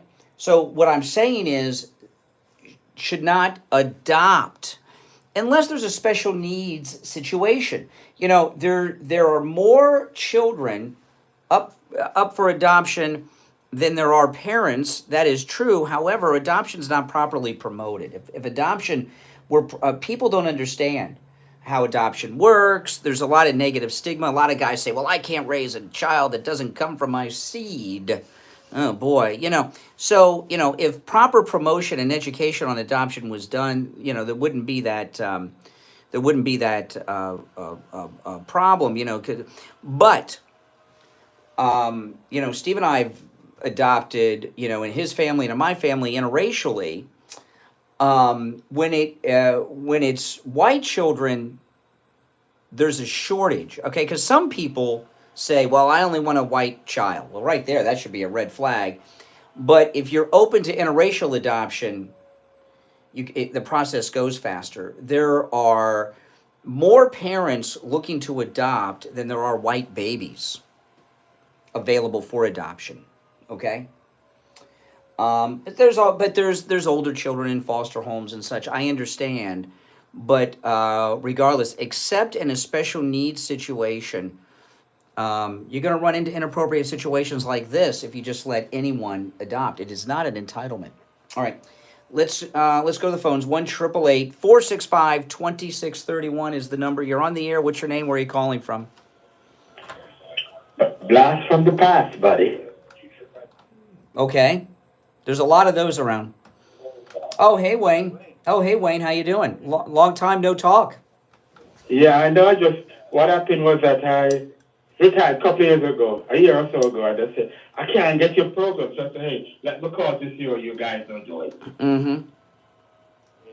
You can't get the program, then I'm hearing it in the background. I thought you couldn't get it. No, it's the TV I have on. The TV. Didn't I tell you, Mike, every time you run into somebody I haven't seen for a while, they don't listen, they haven't listened, and everything else. Anyways, so what's going on, Wayne? Yeah, I retired. What station are you on? What is it called? I don't know. What? Are you okay? You've been a while. Do you have the Alzheimer's now? I couldn't understand what you said. No, I said, what station is it? We're on a bunch of radio stations. Yeah, which I'm hearing one of them in the background. Oh, I know, it's MSNBC. I know. Yeah, I know. Just Google the Steve Kane Show and you'll find all our radio stations and the one nearest you. The reason we're on a lot of radio stations, so you know. So I'm on air so I can enlighten your audience for what is going to happen in 2025. What's going to happen in 2025? Okay, we shall see. Every time a Republican is in, I feel it in my pocket. I tell my sons them, hey, watch it. Yeah, what do you mean? Your pockets are heavier with money? Yes. Probably. No, it never is. When Ronald Reagan was in, when the Trumps reign, and not the Trump, when the Bush reign, and now the Trump, I know I'm going to be feeling it in my pocket. Yeah. You know, this is an amazing thing. You know, here's Wayne, obviously with this very heavy Jamaican accent. You know, yeah, I know, yeah, man. You know, it's amazing to me that you know this country that you think has such a history of all these terrible things for the African American man that are still relevant in society today. You left your country that's a black country, came to this white country, and you're retired, and you're still griping. I thought this country was a mixed country. This country was built by African Americans. You like it? Really? What was built by African Americans that you're talking about? Like what? You look at the. But you're not African American. You're African Jamaican. Give praise to African Americans. What did African Americans build? You say this country was built by blacks. What did they build? Well, if it wasn't for the cotton. Cotton. Well, that's not building. First of all. No, first of all. No, the elevators. Was the air conditioner invented by African Americans? I know everything was invented. I know. Yeah. What about was language invented by blacks? Was the stoplights? Of course everything. Yes. Writing, mathematics. Because if you think about it. What did Whitey do? What did Whitey do? They did a lot. What did a lot? Well, something good. The dynamics was done between black and did blacks invent the wheel? Everybody invented the wheel. That's a stupid one. I don't know. Okay. So we didn't do that either. Okay. One. You know that's a stupid one. One of the greatest civilizations came from Africa, and it's from what civilization is that? If you look at what happened in Egypt in Egypt, they were the one who taught the Greeks everything, and when Alexander invaded Egypt. Okay, but you're going back in time like 5,000, 10,000 years. I'm talking about like lately.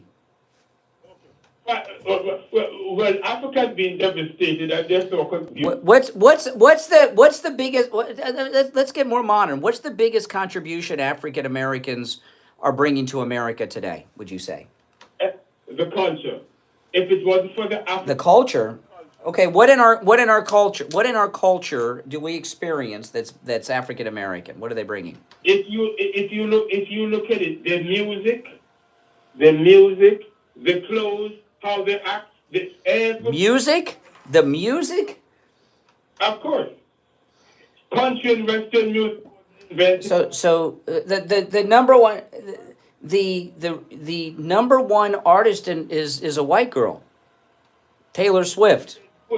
You can put it. The wealthiest and most successful African American is white. His name is Elon Musk.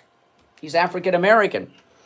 First of all, he should be challenged because he's African American. Elon Raw Musk.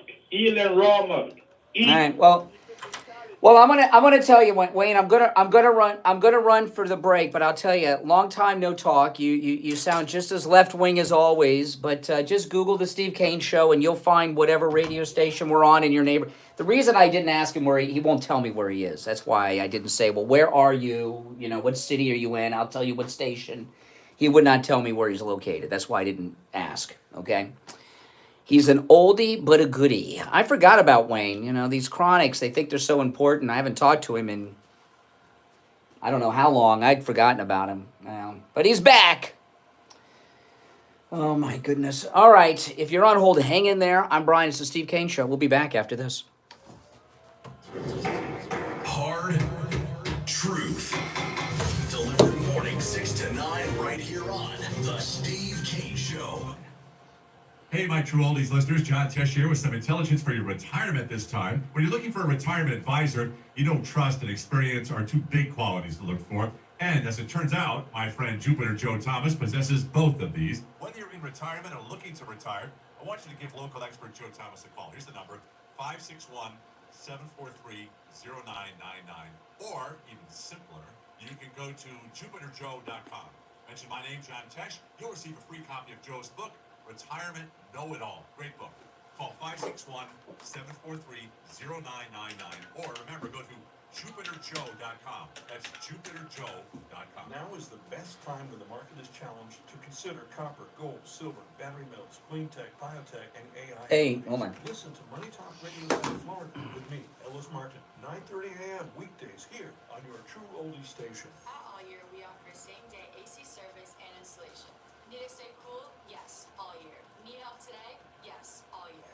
Zero down financing? Yes, all year. Call us today at 833-ALL-YEAR. That's 833-ALL-YEAR.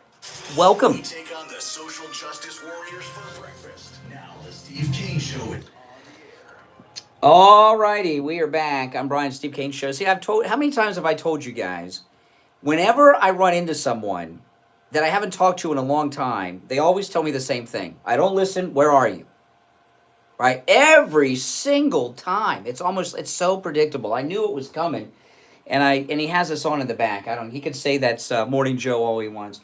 If you're on hold, hang in there. We're going to check in with Ian from Cruise and Travel Depot, who, of course, handles all of our Steve Kane, Brian Craig cruises. We have our Trump Victory Cruise coming up in March, and really, we got some sad news to report, Ian. We were texting a little while ago this morning, and you gave me some very sad news that I guess it's bittersweet news. I guess so. I mean, first of all, Merry Christmas, because at Cruise and Travel Depot, we actually say Merry Christmas. Even though you don't celebrate it. Or do you? I don't know. You never know. I don't celebrate it, but this year Hanukkah and Christmas fall out on the same day.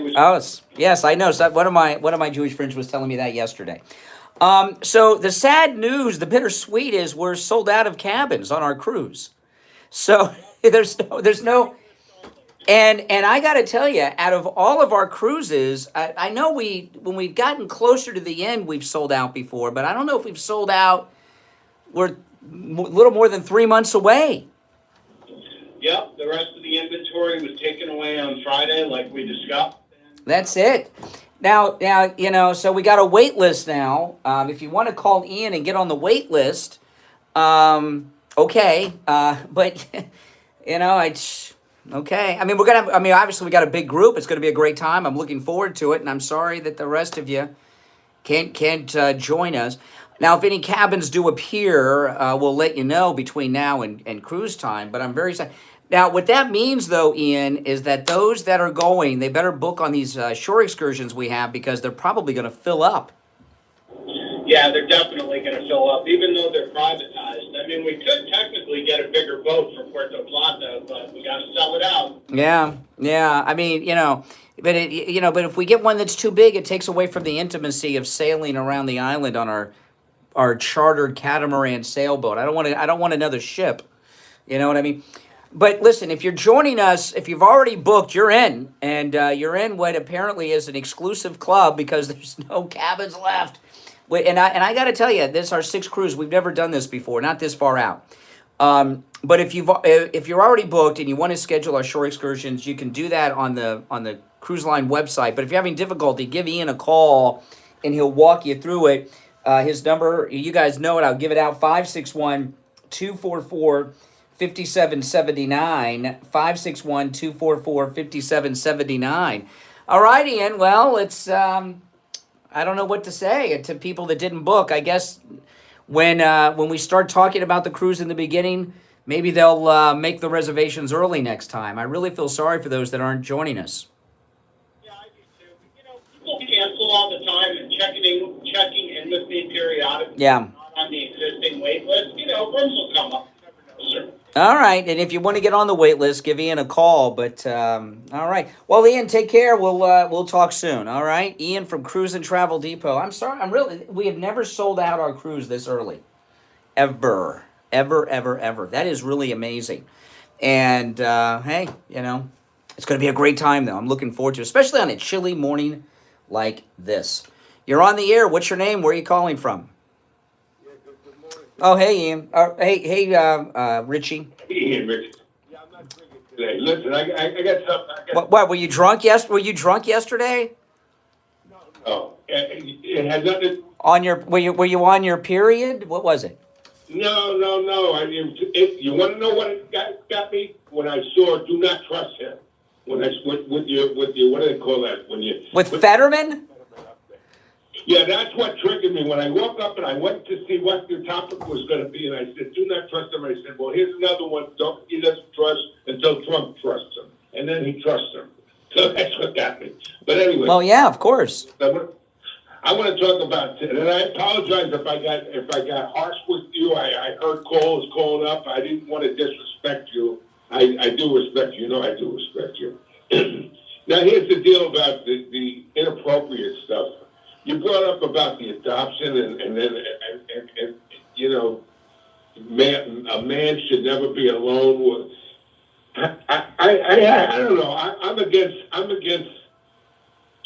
against gay adoption to start with. I'm sorry, I just am.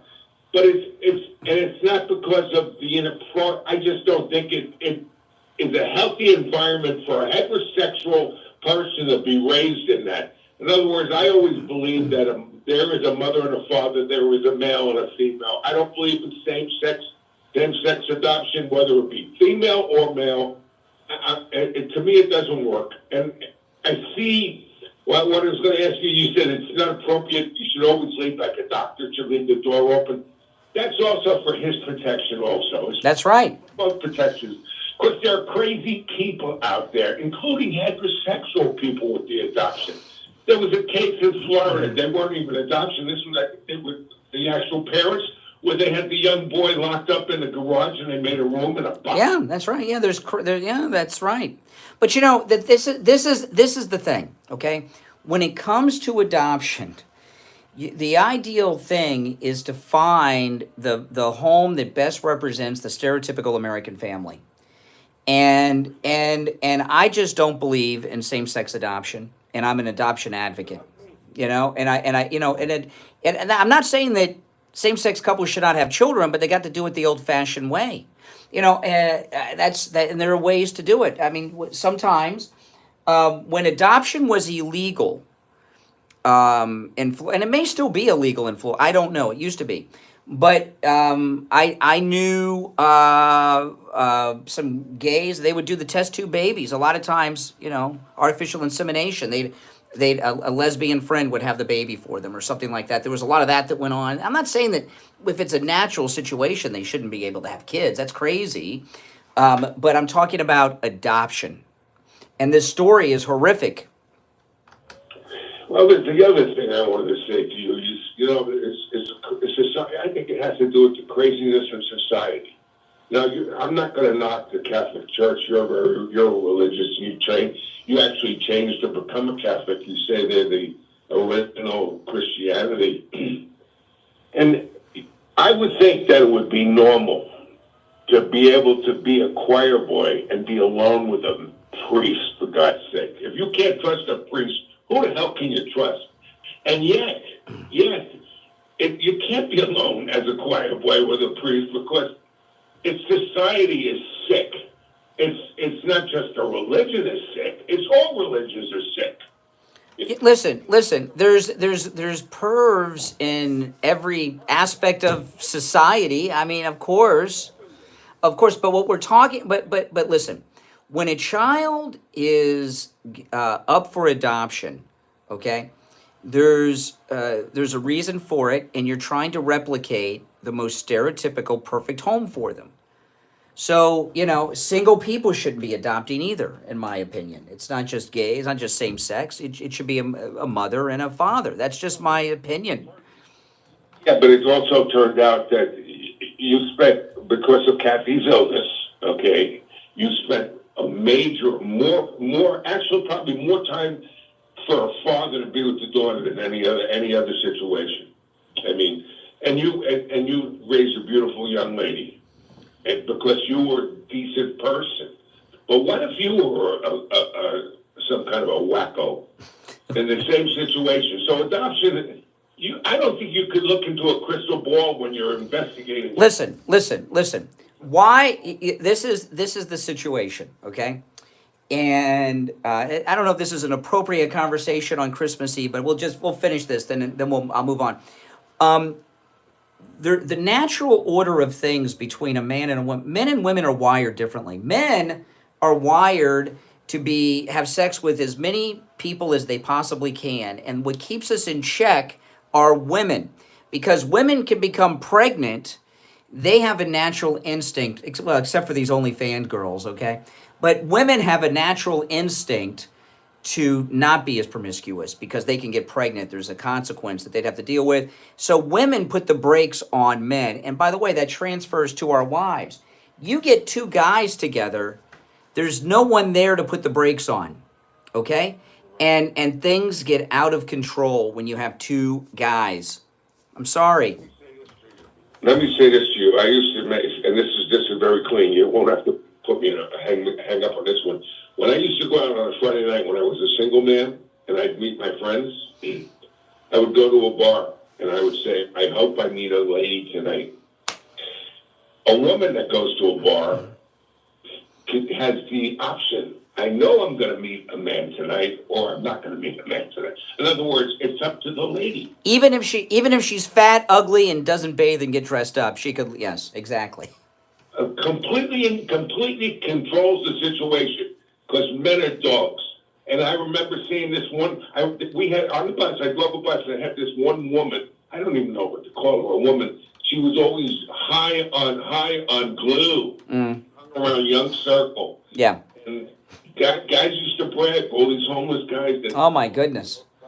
Oh my goodness. I'm saying to myself, yeah, like a alley cat. And I'm saying, it's terrible. I mean, they're human beings. I'm sorry, you can't even no matter what all adoptions, but you can't. But in a normal adoption, there's a husband and a wife. There's a wife there that keeps the wives keep us guys under control. You get two guys, there's no control mechanism. That's the reason. That's why. And frankly, I mean, you look at Mayor Pete. He's a weirdo. Him and his husband with the kid, they are weirdos. Okay. But that's like Levine. Rachel. Yeah. How can you raise a child and say this is a normal situation? And by the way, I want to say nothing too that's unrelated. Richie and I got into it yesterday. That's not the worst we've gotten into it. Okay, over the years, Richie and I really gotten some drag out knife fights here. That's a very unusual thing today. These young guys are so woke. Guys get into arguments and take each other down and get nasty and rude, and then it's like no big deal 10 minutes later. It's just like that. That's how it is. And the. I'm not going to say this to you. You also said, and Steve and you have said this for years, and I agree 150% with you. Folks, this is a radio station. It's a show. And I'm saying Brian isn't straight up. That isn't Brian. Brian, and I've been on a cruise with Brian, and Brian is Brian. Brian's a good man. I mean, and people have disagreements. But remember, he's entertaining. He's not boring. And that's why when Wayne called up, it was really, I loved it because Wayne is an ignorant person. Yes, he is. But Wayne doesn't realize it's not what the black man built in this country. It has to do what Americans built in this country. Yes. White, tan, purple, it doesn't matter. We built this country as Americans. And you know what's so twisted about the left? Wayne is an immigrant who comes from a 100% black country. He comes to a country that he thinks is a racist country, America, and he's retired and got his feet up retired, trying to find something to kill time with. Life's been pretty good for a racist country for a black man, it seems to me. Maybe it's not a racist country, Wayne. All right, Richie, good to talk to you. If you're on hold, stand by. Oh my goodness. I tell you, it's Christmas Eve, guys. It feels like Christmas Eve. I think I've been on the air pretty much every Christmas Eve that I've been in the radio business. I did one thing one year where we did that thing where Santa was calling in to NORAD. I did that one year and say I was on the air one night on Christmas Eve, and Santa they kept calling me from NORAD, giving me the Santa sightings from. Oh my goodness. Do they still do that? Or not? I don't know. Who knows? All right, listen. If you're on hold, hang in there. We're going to take our break for the top of the hour. It's Christmas Eve, guys. 2 hours down, 1 to go. You're listening to Florida's longest running radio show, The Steve Kane Show, on the radio since 1977. Our number, 888-465-2631. 888-465-2631. We'll take our break for the top of the hour, come back with your calls, and there's a few more things we got to touch on, and I might recap that Matt Gaetz stuff, too. We'll be back after this. WSFS 104.3 HD3 Miramar. WIRK 103.1 HD3 Indiantown. And Herman Brown on 96.9 FM. Boca Raton on 95.3 FM. West Palm Beach on 95.9 FM. And in Martin County on 106.9 FM. Programming paid for by Vic Canales Media Group. Your home for the Steve Kane Show.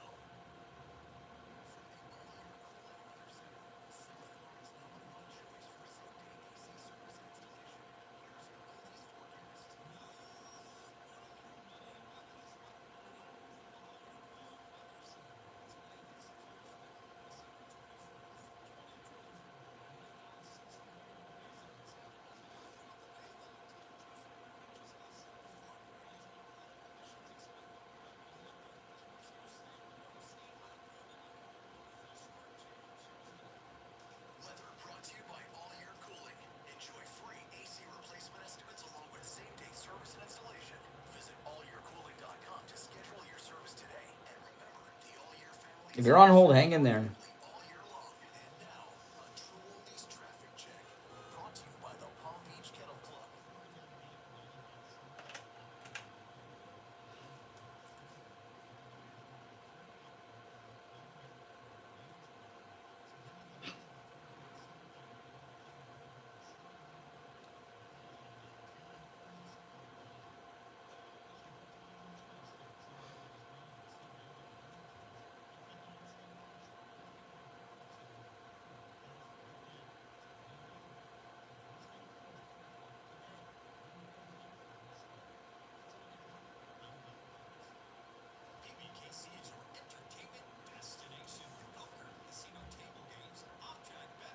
Oh my goodness.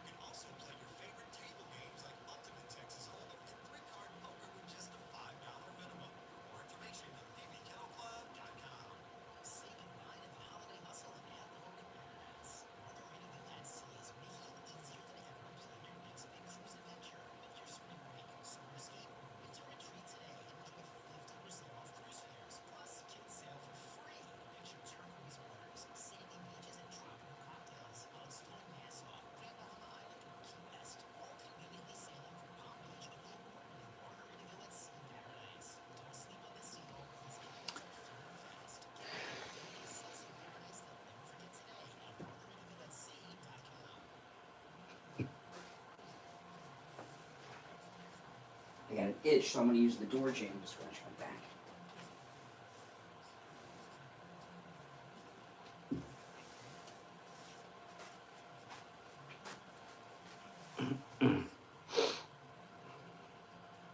Oh, NORAD still does that? Yeah. It was pretty cool to do that.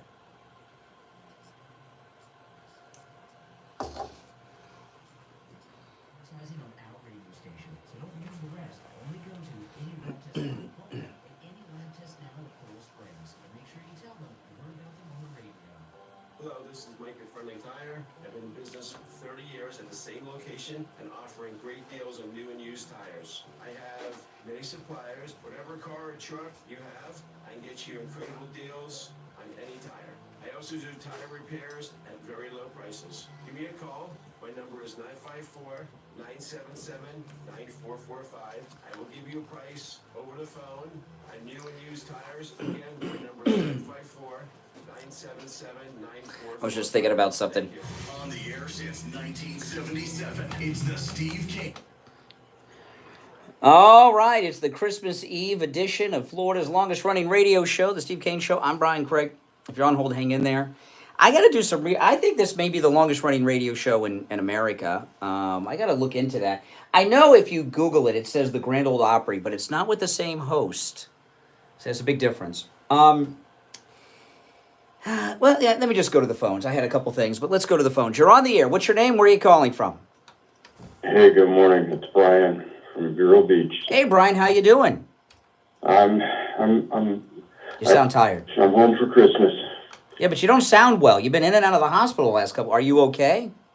Yeah, I'm okay, but I was listening to you earlier from about 6 o'clock, and the thing about everything that you've talked about is really personal with me in one way or another. I'm just resting. Everything got worked out. Great. Doing good. That's good news. But the thing about it was, I didn't see what happened with the police officers up in New York. Well, I'll recap for people that weren't listening in the first hour. I started the show with this. It was really disturbing to me. This woman that was murdered, lit on fire on the subway in New York. There was a police officer just standing there while the woman burned alive, didn't even try to get a fire extinguisher or smother the fire with a winter coat or a blanket.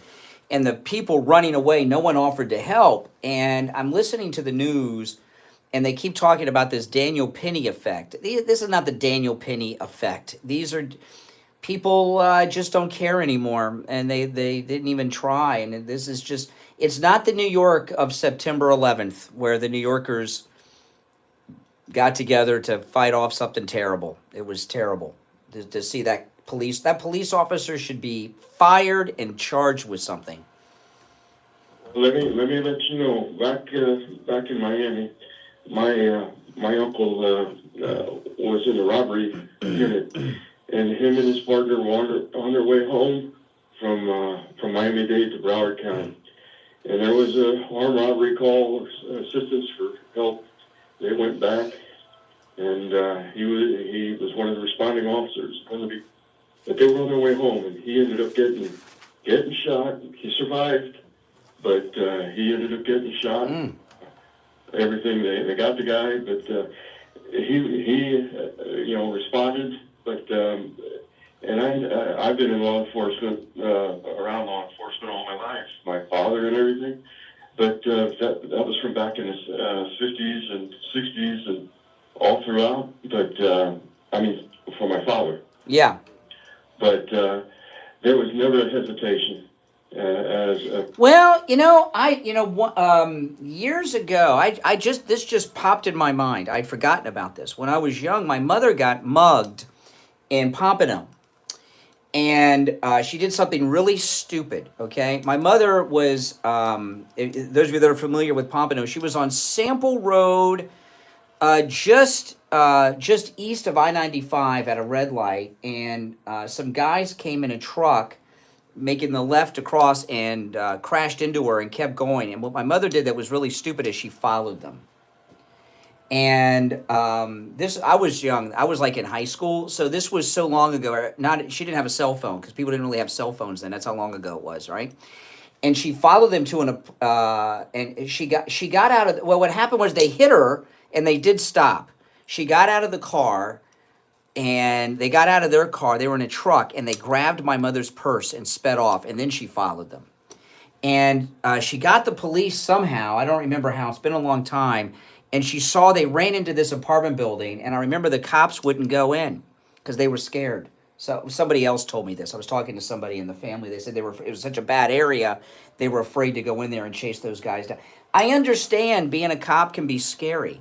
I understand being a police officer, you're risking your life sometimes, but that's the job, right? I mean, they volunteered to do this, and when I see that police officer standing there doing nothing, we've seen this before. Remember in Uvalde during that school shooting, they didn't go in for a long time, and then when they went in, they didn't do anything, and the one guy got the hand sanitizer.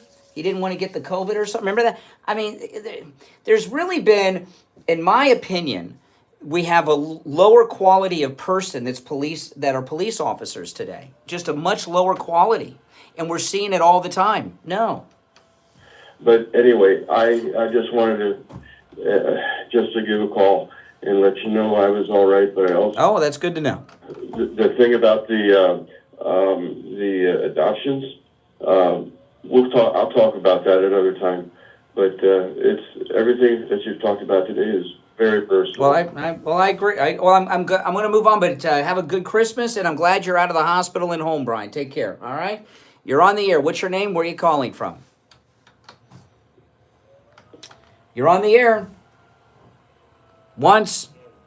Oh, you just made it. Hey, Jay, Merry Christmas, and I'm assuming you do Kwanzaa, so Happy Kwanzaa, which starts the day after Christmas.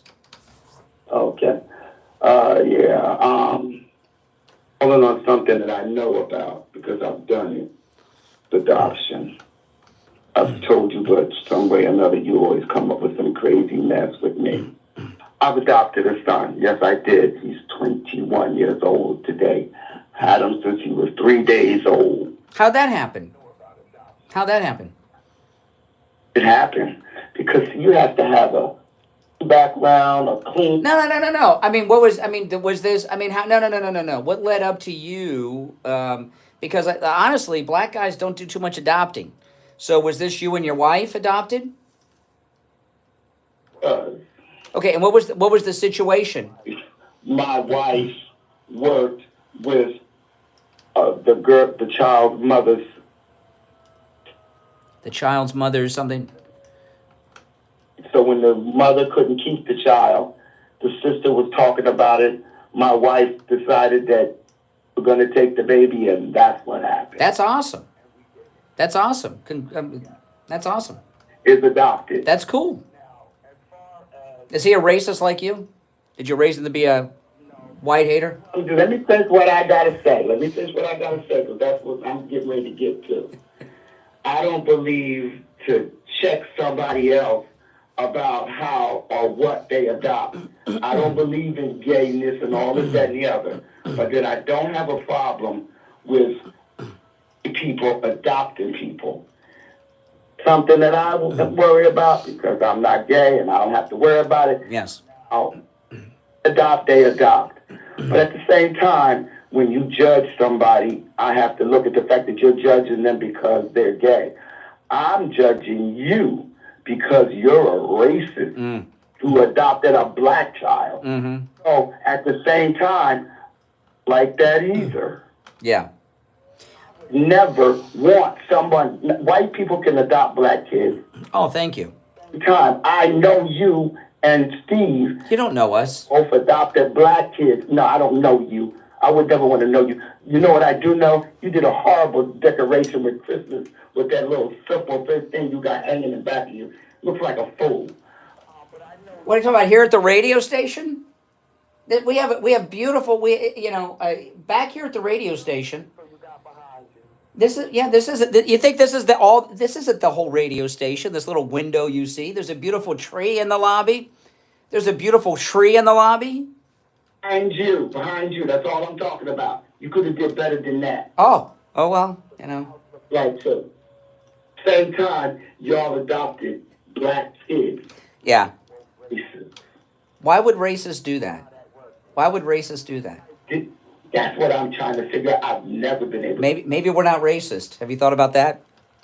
No, it's pretty hard not to face that you're a racist. But let me though, listen, your adoption, okay, so there was a child in a very bad situation, and you and your wife adopted a child, raised your son, and that's an awesome thing. And I'm not gonna criticize you for that. I mean, that's a good thing. You gave a child a very good home with a mother and a father in it, and that's how adoption should be, in my opinion. I think adoption, it shouldn't be based on politics and things like this, but you want to try to replicate the as close as you can to the stereotypical American family. That's a mother and a father, and that's what you had, and that's what we have, and that's what Steve has had with his adoptions. Although he's adopted with different wives because he's been married a couple more than 3 times. But no, that's a good thing that you did. I'm not going to criticize you for adopting.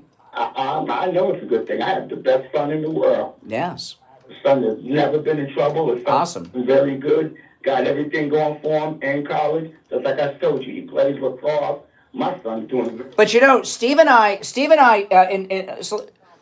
no, I'm going to leave it first. I was going to share something, but I'm going to leave it first.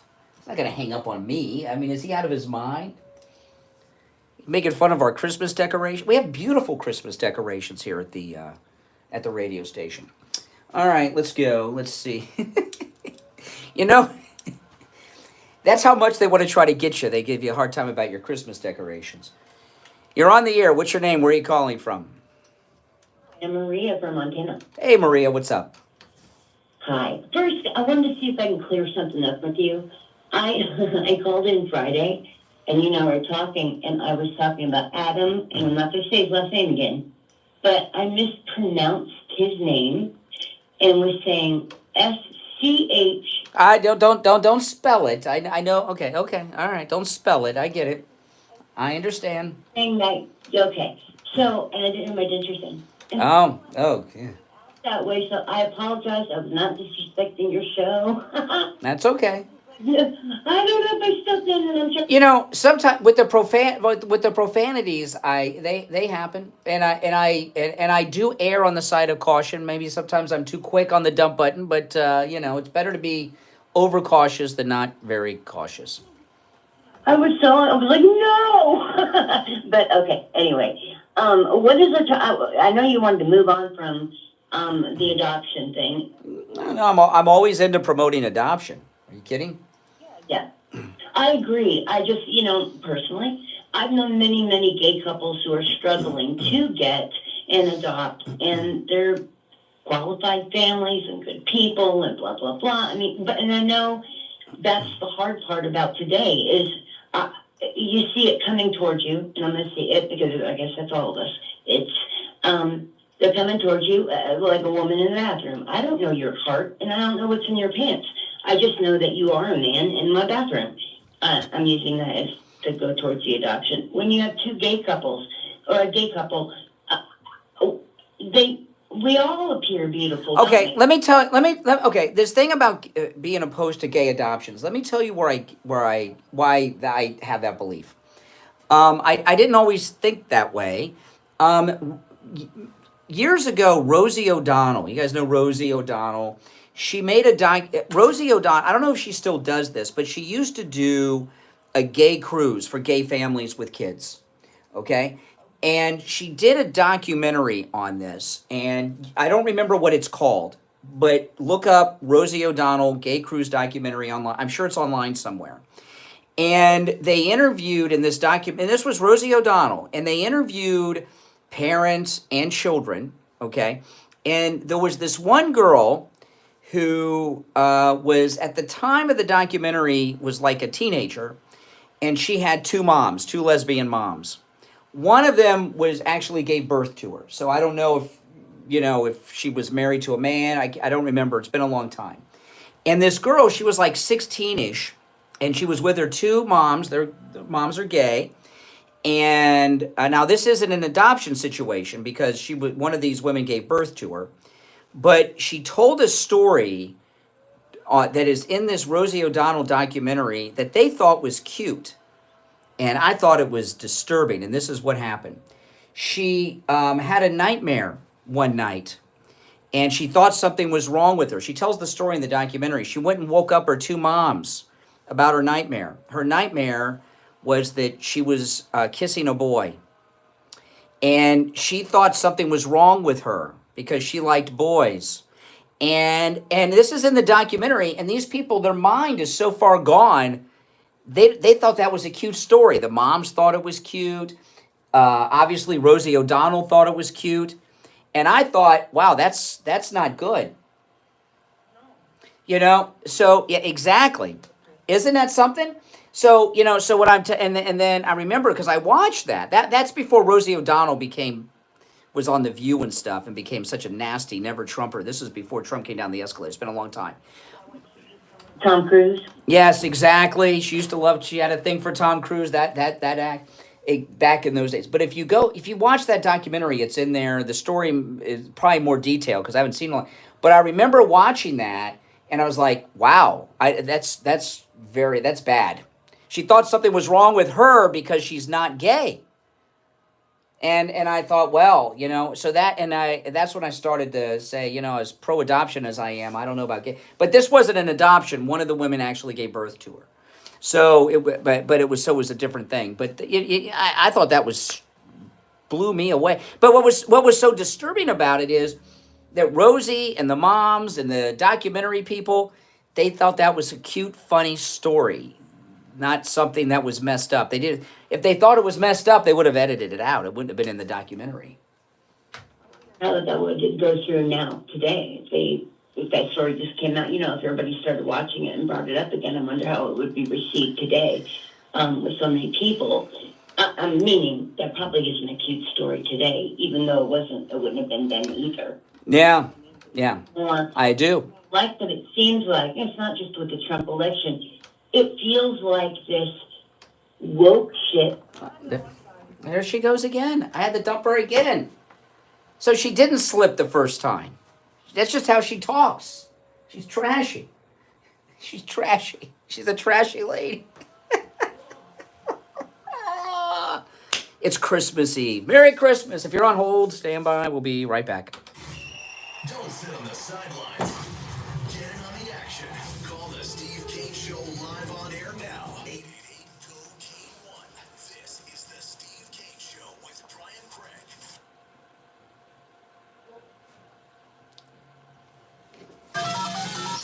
Now back to the Steve Kane Show with Brian Craig. Listen in the Palm Beaches on 95.9 FM, the Treasure Coast on 106.9 FM, Harrison Boca on 95.3 FM, Fort Lauderdale on 96.9 FM, and anywhere in the world at... All right, we're back. All right, has the delay re-engaged? You got to be quick on the button around here. Do we have Barry? Okay, we're going to talk to it. If you're on hold, hang in there. We're going to check in with Attorney Barry Siegel. Attorney Barry Siegel from the Siegel Law Group. Good morning, Barry. Good morning. How are you today? I'm doing great. What do you have for us on this Christmas Eve? Well, that's exactly what I have for you. I was going to wish you and Steve and everyone at the station and the listeners, our team at the Siegel Law Group, all of our clients, everybody, a very Merry Christmas, a Happy Hanukkah, whatever holiday you're celebrating. Some people celebrate both, and and I'm wishing you all not just Merry Christmas and Happy Hanukkah, but a joyful time during this period, during this time that you might be with family and friends, and to enjoy. And just, really think about the people you care about, the people you love. I mean, that's what we do at the Siegel Law Group is we help people plan so that the people they leave behind are well taken care of, so they don't leave a mess behind, so the people you leave your assets and everything to receive it in a protected way, and to make sure that you don't run out of money during your lifetime. That's what we do at the Siegel Law Group, so this is for you and your loved ones. So just, appreciate the moments that you have with everyone. Enjoy your holiday, and that's my message. All right. Well, let me give out the Siegel Law Group number. Are you guys open today? Our parking lot's empty out here. My car's the only car out there. Okay.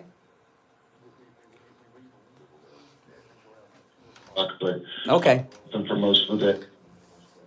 I don't know what's going on here. Our whole office complex is closed down.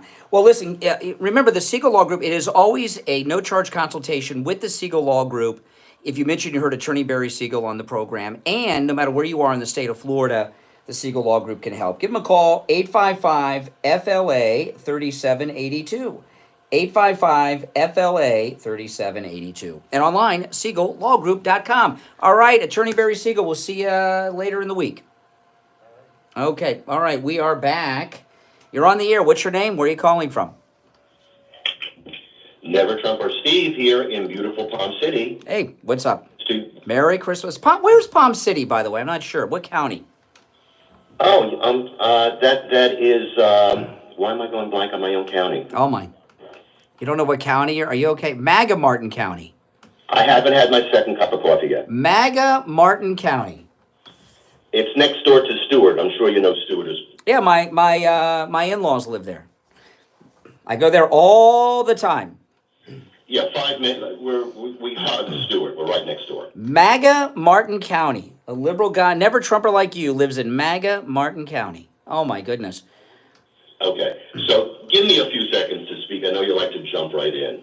And I've always said, immediately after Trump's win in the election, the first thing I said on your show is that I'm an American first. And even though I don't like Trump's policies, I want him to be successful because that's good for America. And unfortunately, I find a lot of MAGA people the opposite way around. They're more first MAGA, and then they're worried about everything else. I wanted to talk about the Matt Gaetz situation. And I'm not sure you were even going to bring it up, other than the fact that your listener brought it up in the first hour, and then you kind of... No, I talked about it. I talked about it at the top of the 7 o'clock hour. I talked about it. You did. And that's why I'm calling in, because I want to give your audience the full information, not just the information you wanted to give them. First of all, when you said there's never been a case where someone has resigned from Congress, that the report was released. Do you believe that? Because that's what you said. Well, no, I'm sure it's happened, but it's a rarity. This was done to try to destroy him after he left. This is not... It's been done, but it was done.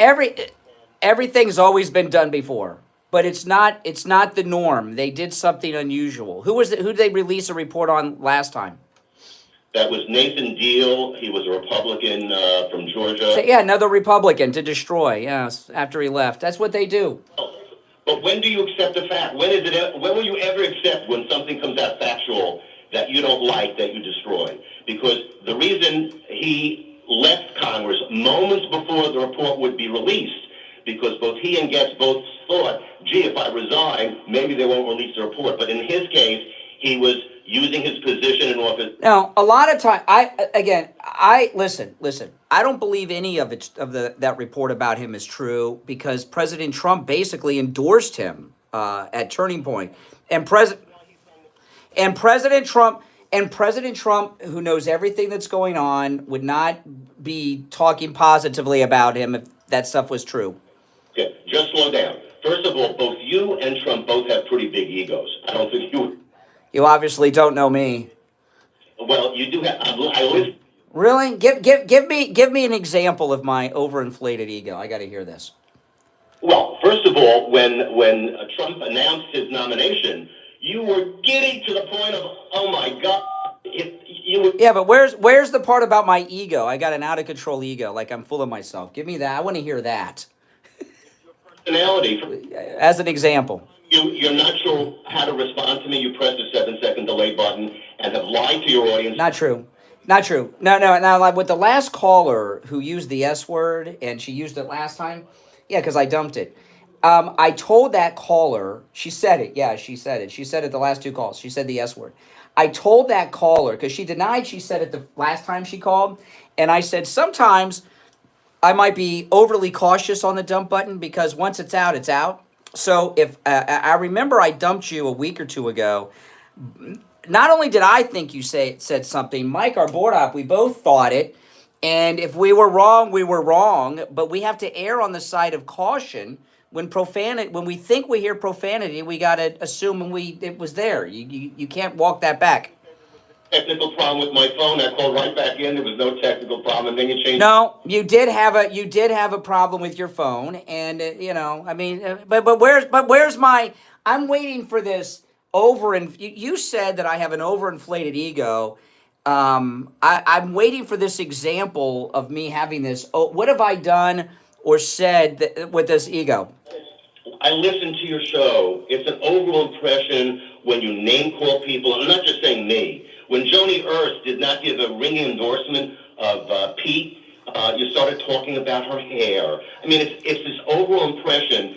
She does have a problem. Joni Ernst's hair is pretty bad. You got to admit that, man. Come on. Coming down the hallway in Congress, I looked at her hair and I said, what is wrong with her hair? I have no idea what's wrong with her hair. Okay. To that even. Well, yeah. But anyway, let me get back to Matt Gaetz. You are saying that even though the committee has an equal number of Republicans and Democrats, 5 and 5, yep, which meant that at least one of them, of the Republicans, voted on the side of that's right to release the report. And Gaetz left Congress made the announcement in the hopes, just like the Deal guy, that therefore the report would not be released. Correct. Shouldn't we know if they found evidence of prostitution? They have text messages. You didn't tell your audience. They have text messages from him and the girls. How many of them? Well, excuse me. The thing about it, why would he, what you're asking is, why would he resign if it was not true? Is what you're asking, okay? Right? That's what you're trying to ask me, and I got an answer. There's two possibilities, okay? One of them, he's trying to save the embarrassment of his wife and his family. That's one possibility, okay? No, not good to you. Nothing's going to be good enough to you because you hate Matt Gaetz. The second one, and I'm not going to get into more detail on this, but what you're talking about are these online payments. I think it was like Vimeo or whatever, one of the online payment. Okay, the text. They have the evidence of bank records. Yeah, I don't know about that, but the thing about let me finish. The thing about the payments, there's two possibilities with that. There's one that he's covering for somebody that he might want to cover for. That there was somebody else doing this and he's covering this. The other possibility is what they've turned prostitution into is if you've ever dated someone and you've taken them on trips or spent money on them or bought them something, she's a prostitute. And that's just not the case. Matt Take a group of girls to the Bahamas and pay them for the trip for sex. Yes. Pay them for the sex. No, I've taken trips before I was married. I've taken trips to other countries and places with girls. And I paid. It was not prostitution. That's just what a gentleman does. Abuse, the impermissible gifts. This is what I know. There is no burden of proof on the committee. And yes, the Republicans there betrayed. But we have some Kevin McCarthy establishment guys there. This is the revenge of Kevin McCarthy. If any of that were true, President Trump would not have anything to do with Matt Gaetz. Yet he praised him and endorsed him again at Turning Point over the weekend in Arizona. Yes, and he has egg on his face for this reason. Even calling his Senate Republicans to push Gaetz along, they would have none of it. And so his ego now will not allow a problem with Pete. He won't call, and he's letting him hang out to dry on his own. All right. Never Trump. It must be really tough living in Martin County, hating Trump with all those Trump bumper stickers on all the cars up there. You're right. There's so many clear Republicans in this state. If you're a Democrat, you're not going to win. Matt, let me tell you something. Martin County is the most pro-Trump MAGA county in Florida, and this is a Republican state. And it's like a Republican straight guy living in Wilton Manors in Broward County. It's crazy. All right, Never Trumper Steve. Merry Christmas. Time this time. That was my Christmas gift to you. All right, take care. We'll be right back. Making morning radio great again. I think you're gonna really love it. It's the Steve Kane Show with Brian Craig.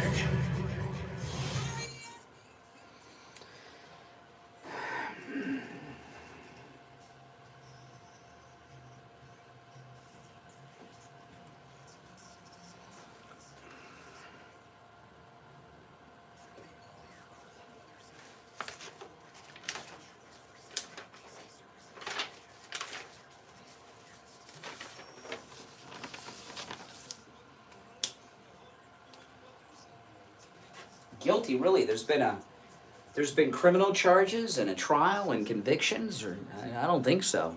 Where do you get this guilty thing?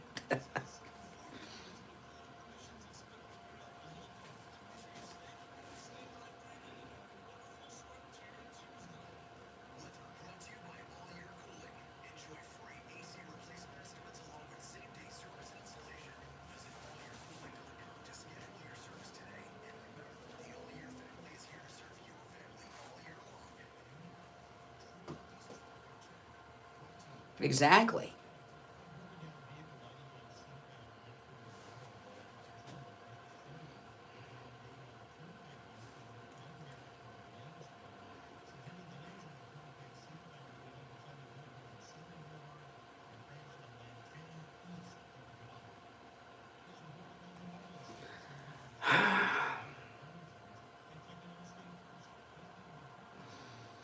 I gotta admit though, don't you guys think, Richie said what got him triggered was my thumbnail on yesterday's show with Fetterman. I said, what did it say?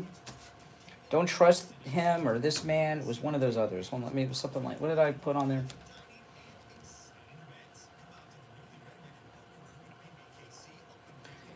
It's Fetterman and it says, don't trust him. Why would that freak out Richie? Hey, how's it going? Merry Christmas, Yeah, brother. absolutely. Oh, awesome. Awesome.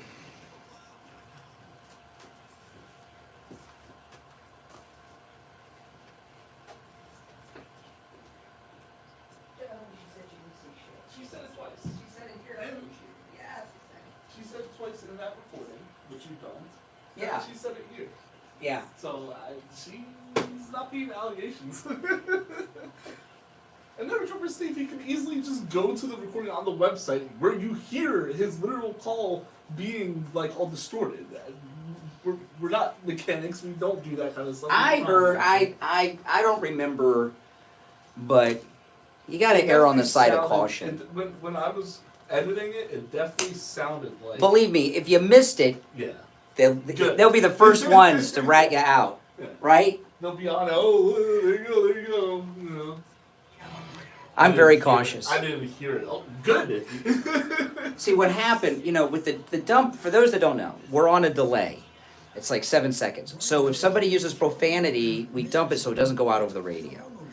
And many years ago, I missed the dump button once, okay? And it was the F word. And this was like 20 years ago. So I'm overly cautious with it.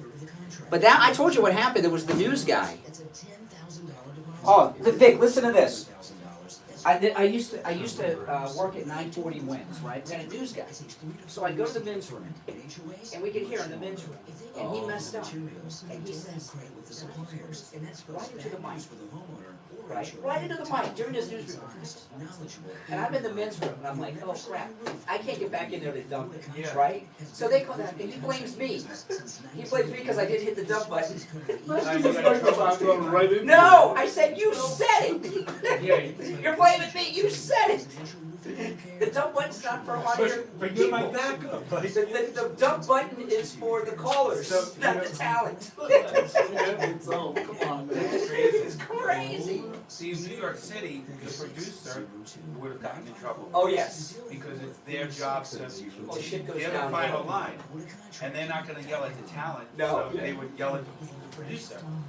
Yeah. Right? So the producers used to never go to the bathroom during Yeah, you live shows. can't. Well, even if off air, I know you always say make sure the mic is off just in case, because I always act as if it's on. Yeah, you gotta be careful. Always. It sucks. Always. It's like when I was on the air in New York City, there was a period I never cursed because like you would have to train your body and your mind not to curse. Because, That's right. Like now, like I couldn't go on the air now. Stop and F-bomb. Like when I'm in Miami, I record every live break and then I play it back. Yeah. Just in case. Yeah. You get distracted, right? Like easily distracted and like. It can happen. I never forget that guy. John M. was his name. I'll never forget him. John M. There's been times in Miami where I give out the request line number, but I'm giving out the number of KTU from like 20 Oh years yeah, because you're on Tabit. Yeah, it's crazy. It's embedded in your brain. A lot of calls this morning? Yeah, a little. It's not as busy as I'd like, but it's Christmas Eve. Yeah, we're gonna go right to music after you today. Oh, okay. So get all lined up. And then we're you're the only live person. You're the only show today. Yeah. And then we're gonna do just music straight to 6 o'clock tomorrow. Christmas? Yeah. Or oldies? Christmas music till 6 p.m. tomorrow. Starting at 9, I'll announce. Starting at well, Or 10. I don't know. Are we starting at 9 or at 12? I have to look at the log. I think it's 12 noon. It starts. I think it starts at 12 noon. So. All right, well, have a good Christmas. You too. I'll be here. All I'll right. be here local. I'll be here till Thursday. Thursday I gotta go to Oregon, and then I gotta go to New York on Saturday for a concert. Oh, wow. Yeah. Exciting. I almost had to go to Oregon today. I was so pissed. What's colder, Oregon or New York? New York. I had I'm finally selling that Oh. business, so it's just been a headache. Brian Craig. All righty, we're back. Oh boy, I'm the only live show today on the whole radio station. I just heard we're going to Christmas music. We don't know what time yet. Do you know what time yet? I don't know. I don't know. 1 o'clock, 12 o'clock. Okay, we'll go. Eventually, we're going to music, Christmas music. No, I'm serious. If you're looking for good, I know a lot of people play Christmas music, but I do. We're not. But we're playing like the real good Christmas music here. None of that Mariah Carey. Mariah Carey's on the mix. Bruce Springsteen. I don't know. Oh my goodness. We're playing like the real Christmas music here, all the way through tomorrow. You're on the air. What's your name? Where are you calling from? Hello? Yes, you're on the air. What's your name? Where are you calling from? It's the recorder from Rochester. Hey, what's up? Merry Christmas to you. Well, thank you. Steve and Kathy. What I want to talk about is Matt Gaetz. This guy is having a trial by the media, not in the court. What bothers me is they have this Congress fund to cover up sexual conduct in Congress. This is a must to make public. Well, listen. This is the deal. This is the deal. Okay. Okay. I'll take Never Trumper Steve at his word that in 2010 they slandered another Republican and released a report, obviously targeting a Republican. Matt Gaetz took down Kevin McCarthy. The Speaker of the House is a much bigger deal than people think. They're treated equally to the president. They have their own plane, like Air Force One. They have a presidential Secret Service detail. They have a guy from the military with a nuclear football that follows them around everywhere because they're third in line of succession. It's president, vice president, speaker, okay? And they're treated like the president, and their offices are even more glorious than the president. It's a big deal. And there's a lot of, on top of all the crooked deals, but there's a lot of prestige. And Kevin McCarthy was pushed out, and he focuses his hate on Gaetz. And if you remember Madison Cawthorn was the good-looking Republican in the wheelchair, right? Remember, he talked about the sex parties in Congress, and look what happened. Kevin McCarthy set him up, and boom, he got him out of Congress. Nothing could convince, unless President Trump came out and said it was true. Okay, President Trump knows everything that's going on with these people. And he was singing the praises about Matt Gaetz at Turning Point. No way would President Trump do that if these charges were true. No way. There's just no way. So that's all. I mean, that's all that So that's that. And releasing this report. This is not a criminal investigation. There's no fact finding. There's no proof. Okay, this is like this. It's gossip. They released gossip. That's correct. That's correct. And I read through the whole thing. Okay, they want us to believe that a politician, Matt Gaetz, had underage girls, prostitutes. He paid them, had text message records of it. And he had sex with them in front of other people while he was doing cocaine at the same time in front of other people. When people do crimes like that, they don't do it in front of other people. And by the way, that's if somebody was so reckless, somebody like Matt Gaetz, okay, would not, if they were doing that crime, they wouldn't be doing it in front of other people. And if they were so reckless, you would have a record of this happening over and over again. That's not a one-time thing, okay? So you put all that together. Now, if it wasn't for President Trump singing his praises over the weekend, it'd be a different deal. By the way, Steve Bannon yesterday on the War Room said that he should report to Congress since he just got reelected too. And I promise you, Steve Bannon knows everything that's going on too. So he's got Charlie Kirk's endorsement, he's got Steve Bannon's endorsement, and he's got President Trump this weekend singing his praises. Those are three guys that I have more respect for than Never Trumper Steve. And they know what's going on. He should be back in Congress. Absolutely. Hey, listen, appreciate the call. Have a great Christmas, all right? We're behind on our breaks because I let Never Trump. See what happens when I let Never Trumper Steve go on, and then it's, we'll take our last break and be back.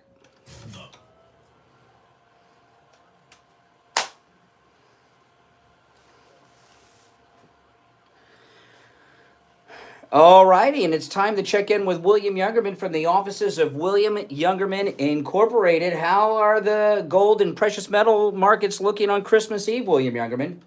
They look like they're going to be quiet and close out peacefully before the Christmas celebration. Yesterday we did see gold drop $9.80 after trading in a range of $2,608 all the way up to $2,630, closing out the day at $26.1260.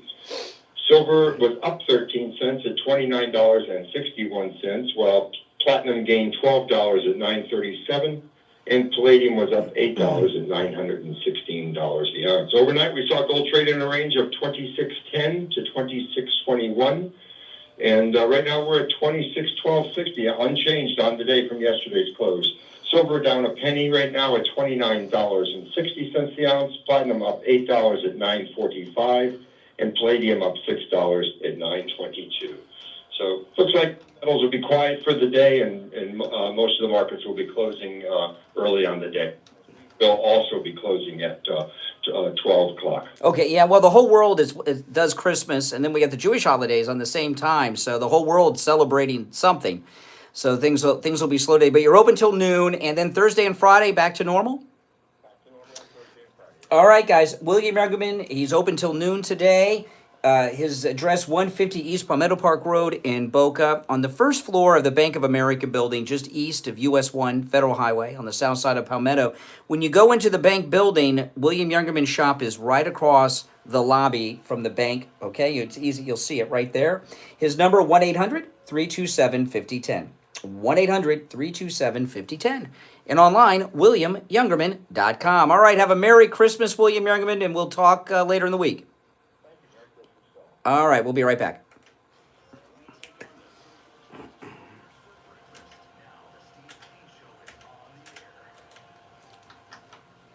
All right, I've got William Youngerman locked in there. I can't hang up on him. Can you see if I can't get his call disconnected? Do I got him locked? Oh, boy. Okay, now we just lost. If you're on hold, stand by. Listen, Christmas is tomorrow. That means we're a week away from New Year's.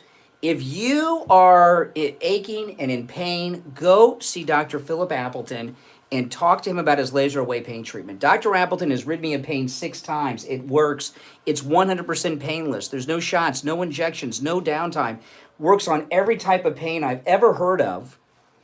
And, when I go see Dr. Appleton, I'm always running into listeners. And I always ask, if you've ever met me over there, what are you getting worked on?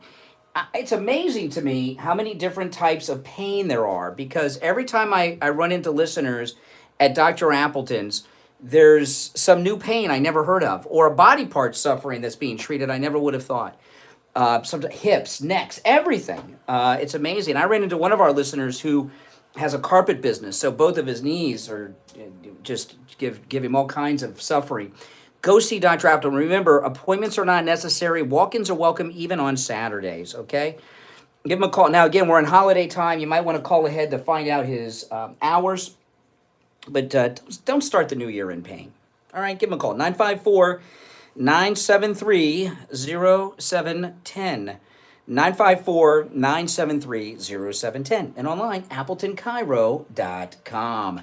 You're on the air. What's your name? Where are you calling from? You're on the air. What's your name? Where are you calling from?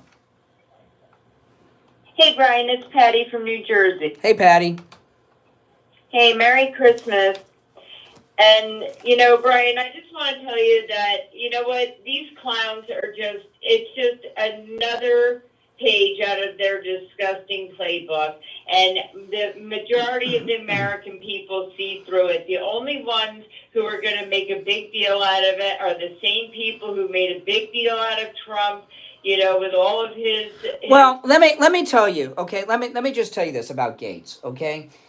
Sadly, I have known men that frequent prostitutes. Okay, I work in radio, and I've known more. There's and there was one guy that I knew that we never worked at the same radio stations, but we're people, and men that have sex with prostitutes. Okay, from my experience of knowing low life men in the radio business.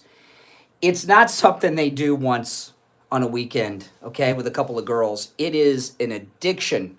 It is an addiction. It's really a lifestyle. So what I'm here to tell you is that if these things were true about Matt Gaetz, they would have a long trail. This is not something. Yes. Mm-hmm. But I'm going to tell you something. Matt Gaetz is a fighter. Matt is right on the same level as Trump. He's a honey badger. He doesn't give a darn.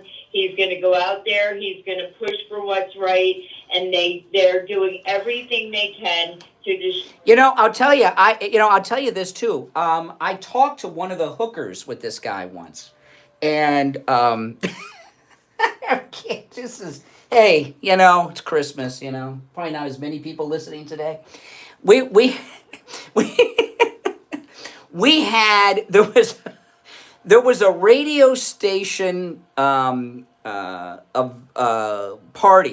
okay, and this guy came from the other radio station. He was friends with some of us, and he came and he brought his girl, and me and a couple people were talking to her, and we did not know she was a prostitute. And she said, we said, how do you know each other? How'd you guys meet? How do you know him?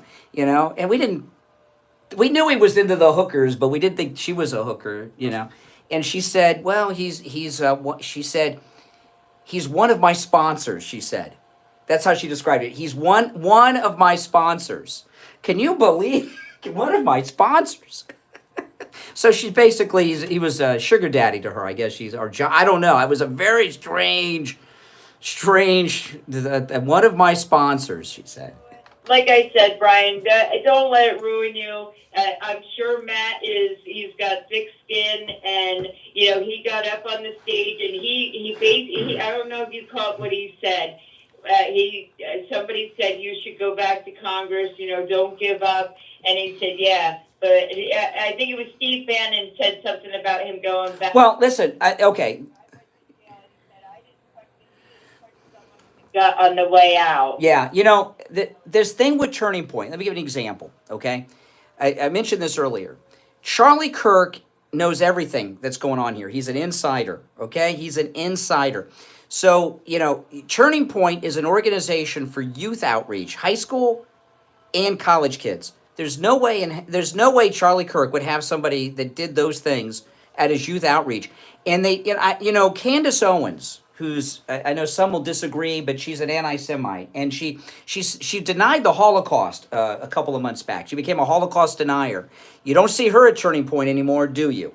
And she used to be at these events, because once you get into the realm of Holocaust denial, that's it. You're done.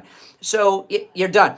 So if there was any possibility these things were true, Charlie Kirk and they'd have nothing to do with it. They would not have him on. Trump's people would not allow him to be on the same stage if there was any whiff that it might be true. Yeah, and not for anything, we haven't seen the last of Matt Gaetz. He's not. Yeah, I think what he's doing. I personally, this is my personal opinion. I think he's going to that news organization. One American News. OAN. Because they were attacked viciously. They were taken off of all the platforms and stuff like that. I have a feeling he's going to go back there and basically do what and I'm the one who had the brain injury, so Devin Nunes. Yeah. He's basically going to do over there what Devin Nunes did for Trump. I don't know. Maybe. I don't know, but let's hope. End of Matt. Well, you know what I'd like to see? I'd like to see Ron DeSantis make him the senator. when Marco Rubio resigns. Yep, he said it. He goes, wouldn't it be funny if I went in there and joined those? Wouldn't that be something? You know? Yep. All right. Hey, listen, have a great Christmas. You too. Thanks so much. All right. If you're on hold, hang in there. I got to tell you, it's never too late to do your Christmas shopping. The free doorbell camera offer from Sloman's makes a great Christmas gift for yourself and your family at home. But if you get it for your adult kids that live in a different house or for mom and dad, it's a great gift, okay? Sloman's is going to give you a free doorbell camera that connects directly to your cell phone with the installation of your Sloman Shield, and this does make an incredible Christmas gift. Sloman's is also going to give you a free customized home security system and professional installation. When you use their low-cost central station monitoring, they give you an LED touchscreen, a motion detector, 10 contacts for the doors and windows, a lifetime warranty, a backup battery, plus a free doorbell camera with the installation of your Sloman's Shield. Give them a call, toll free, 833-283-5050. 833-283-5050. That's 833-283-5050. All right. You're on the air. What's your name? Where are you calling from? Joellen from Fort Lauderdale. Hey, Joellen. How you doing? Good, good. Merry Christmas. So I heard yesterday on the radio that Ron DeSantis would not probably put Lara Trump in there or somebody as senator for Florida, only because he would pick somebody more, that's more or less loyal to him. Or listen, this is Ron DeSantis's last chance to be somebody. He's burned the bridge. The Bushes are out, and he's burned his bridge to MAGA world. So he's got to, I don't know, how he works with Matt Gaetz, but the other thing is, I love Matt Gaetz. I wish he would go back. There's nobody like as good as. Well, the reason I say that, okay, I understand it's unlikely after this slanderous report. However, Matt Gaetz and Ron DeSantis are very good close friends. Matt Gaetz helped Ron DeSantis prepare for his debates. They're very, very close. Yeah, they're very close. Yeah. Okay. That's the only reason I say there's a slim possibility. Yeah.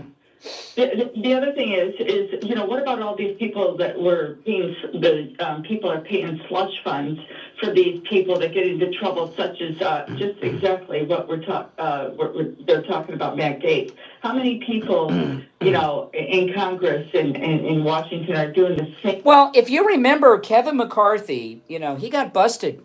Kevin McCarthy had this story that he lived in his office in Congress. A lot of guys in the Congress used to claim to live in their offices. And not only did Kevin McCarthy make a big deal that he lived in his office, his wife thought he lived in his office, and we found out he didn't live in his office. He was living with Frank Luntz, the pollster, at his condo in D.C. And let me tell you, Frank Luntz is a weirdo. He has a mansion in Brentwood, California. Do you know what he has in his mansion? Frank Luntz? You know who I'm talking about, that pollster with the toupee? Okay, this is how weird he is. Frank Luntz in his mansion in Brentwood, California, in Los Angeles, one room is a replica of Bill Clinton's Oval Office, and he has this is true story, look it up, and he has hanging on a coat rack a blue dress with a stain on it. That's Frank Luntz. What a weirdo. And let me tell you, if you're a married guy and you're staying at that guy's house and your wife thinks you're staying in your office, there's something not kosher. Something's up with that. So, yeah, that's very strange. My wife would kick my butt if I was staying at Frank Luntz's house. After that stain in the Oval Office at the house, I mean, he's a weirdo. Yeah. Yeah, it's a shame. Yeah. Watching Matt Gaetz. Absolutely. There is nobody better, and that's why they hate him so much. Mm-hmm. Well, there's an article today. It might be in the New York Times. I read an article today. I think it was in the New York Times, but they interviewed people in his district. Matt Gaetz. They love him. Forget about all these slanders on TV. He's talking about running for governor in 2 years or Senate. He could win. He's very popular in Florida. Now, we do have Jeb Bush has a lot of juice still in Florida. not as much as he used to have. But Matt Gaetz is incredibly popular here. I'd love him to be our governor. I'd love him to take his House seat that he just was elected to. He could still do that. I'd love to see him be in the Senate in 2 years. You know, I mean, you know, so he's got a future in Florida. All right, take care, Joella. Merry Christmas. We're out of time. They're going to be playing Christmas music tomorrow and actually all day on the radio station here. Everyone have a great Christmas. Happy Hanukkah. Happy Kwanzaa. We'll be back live on Thursday. It's the Steve Kane Show, Florida's longest running radio show. I'm Brian. Merry Christmas.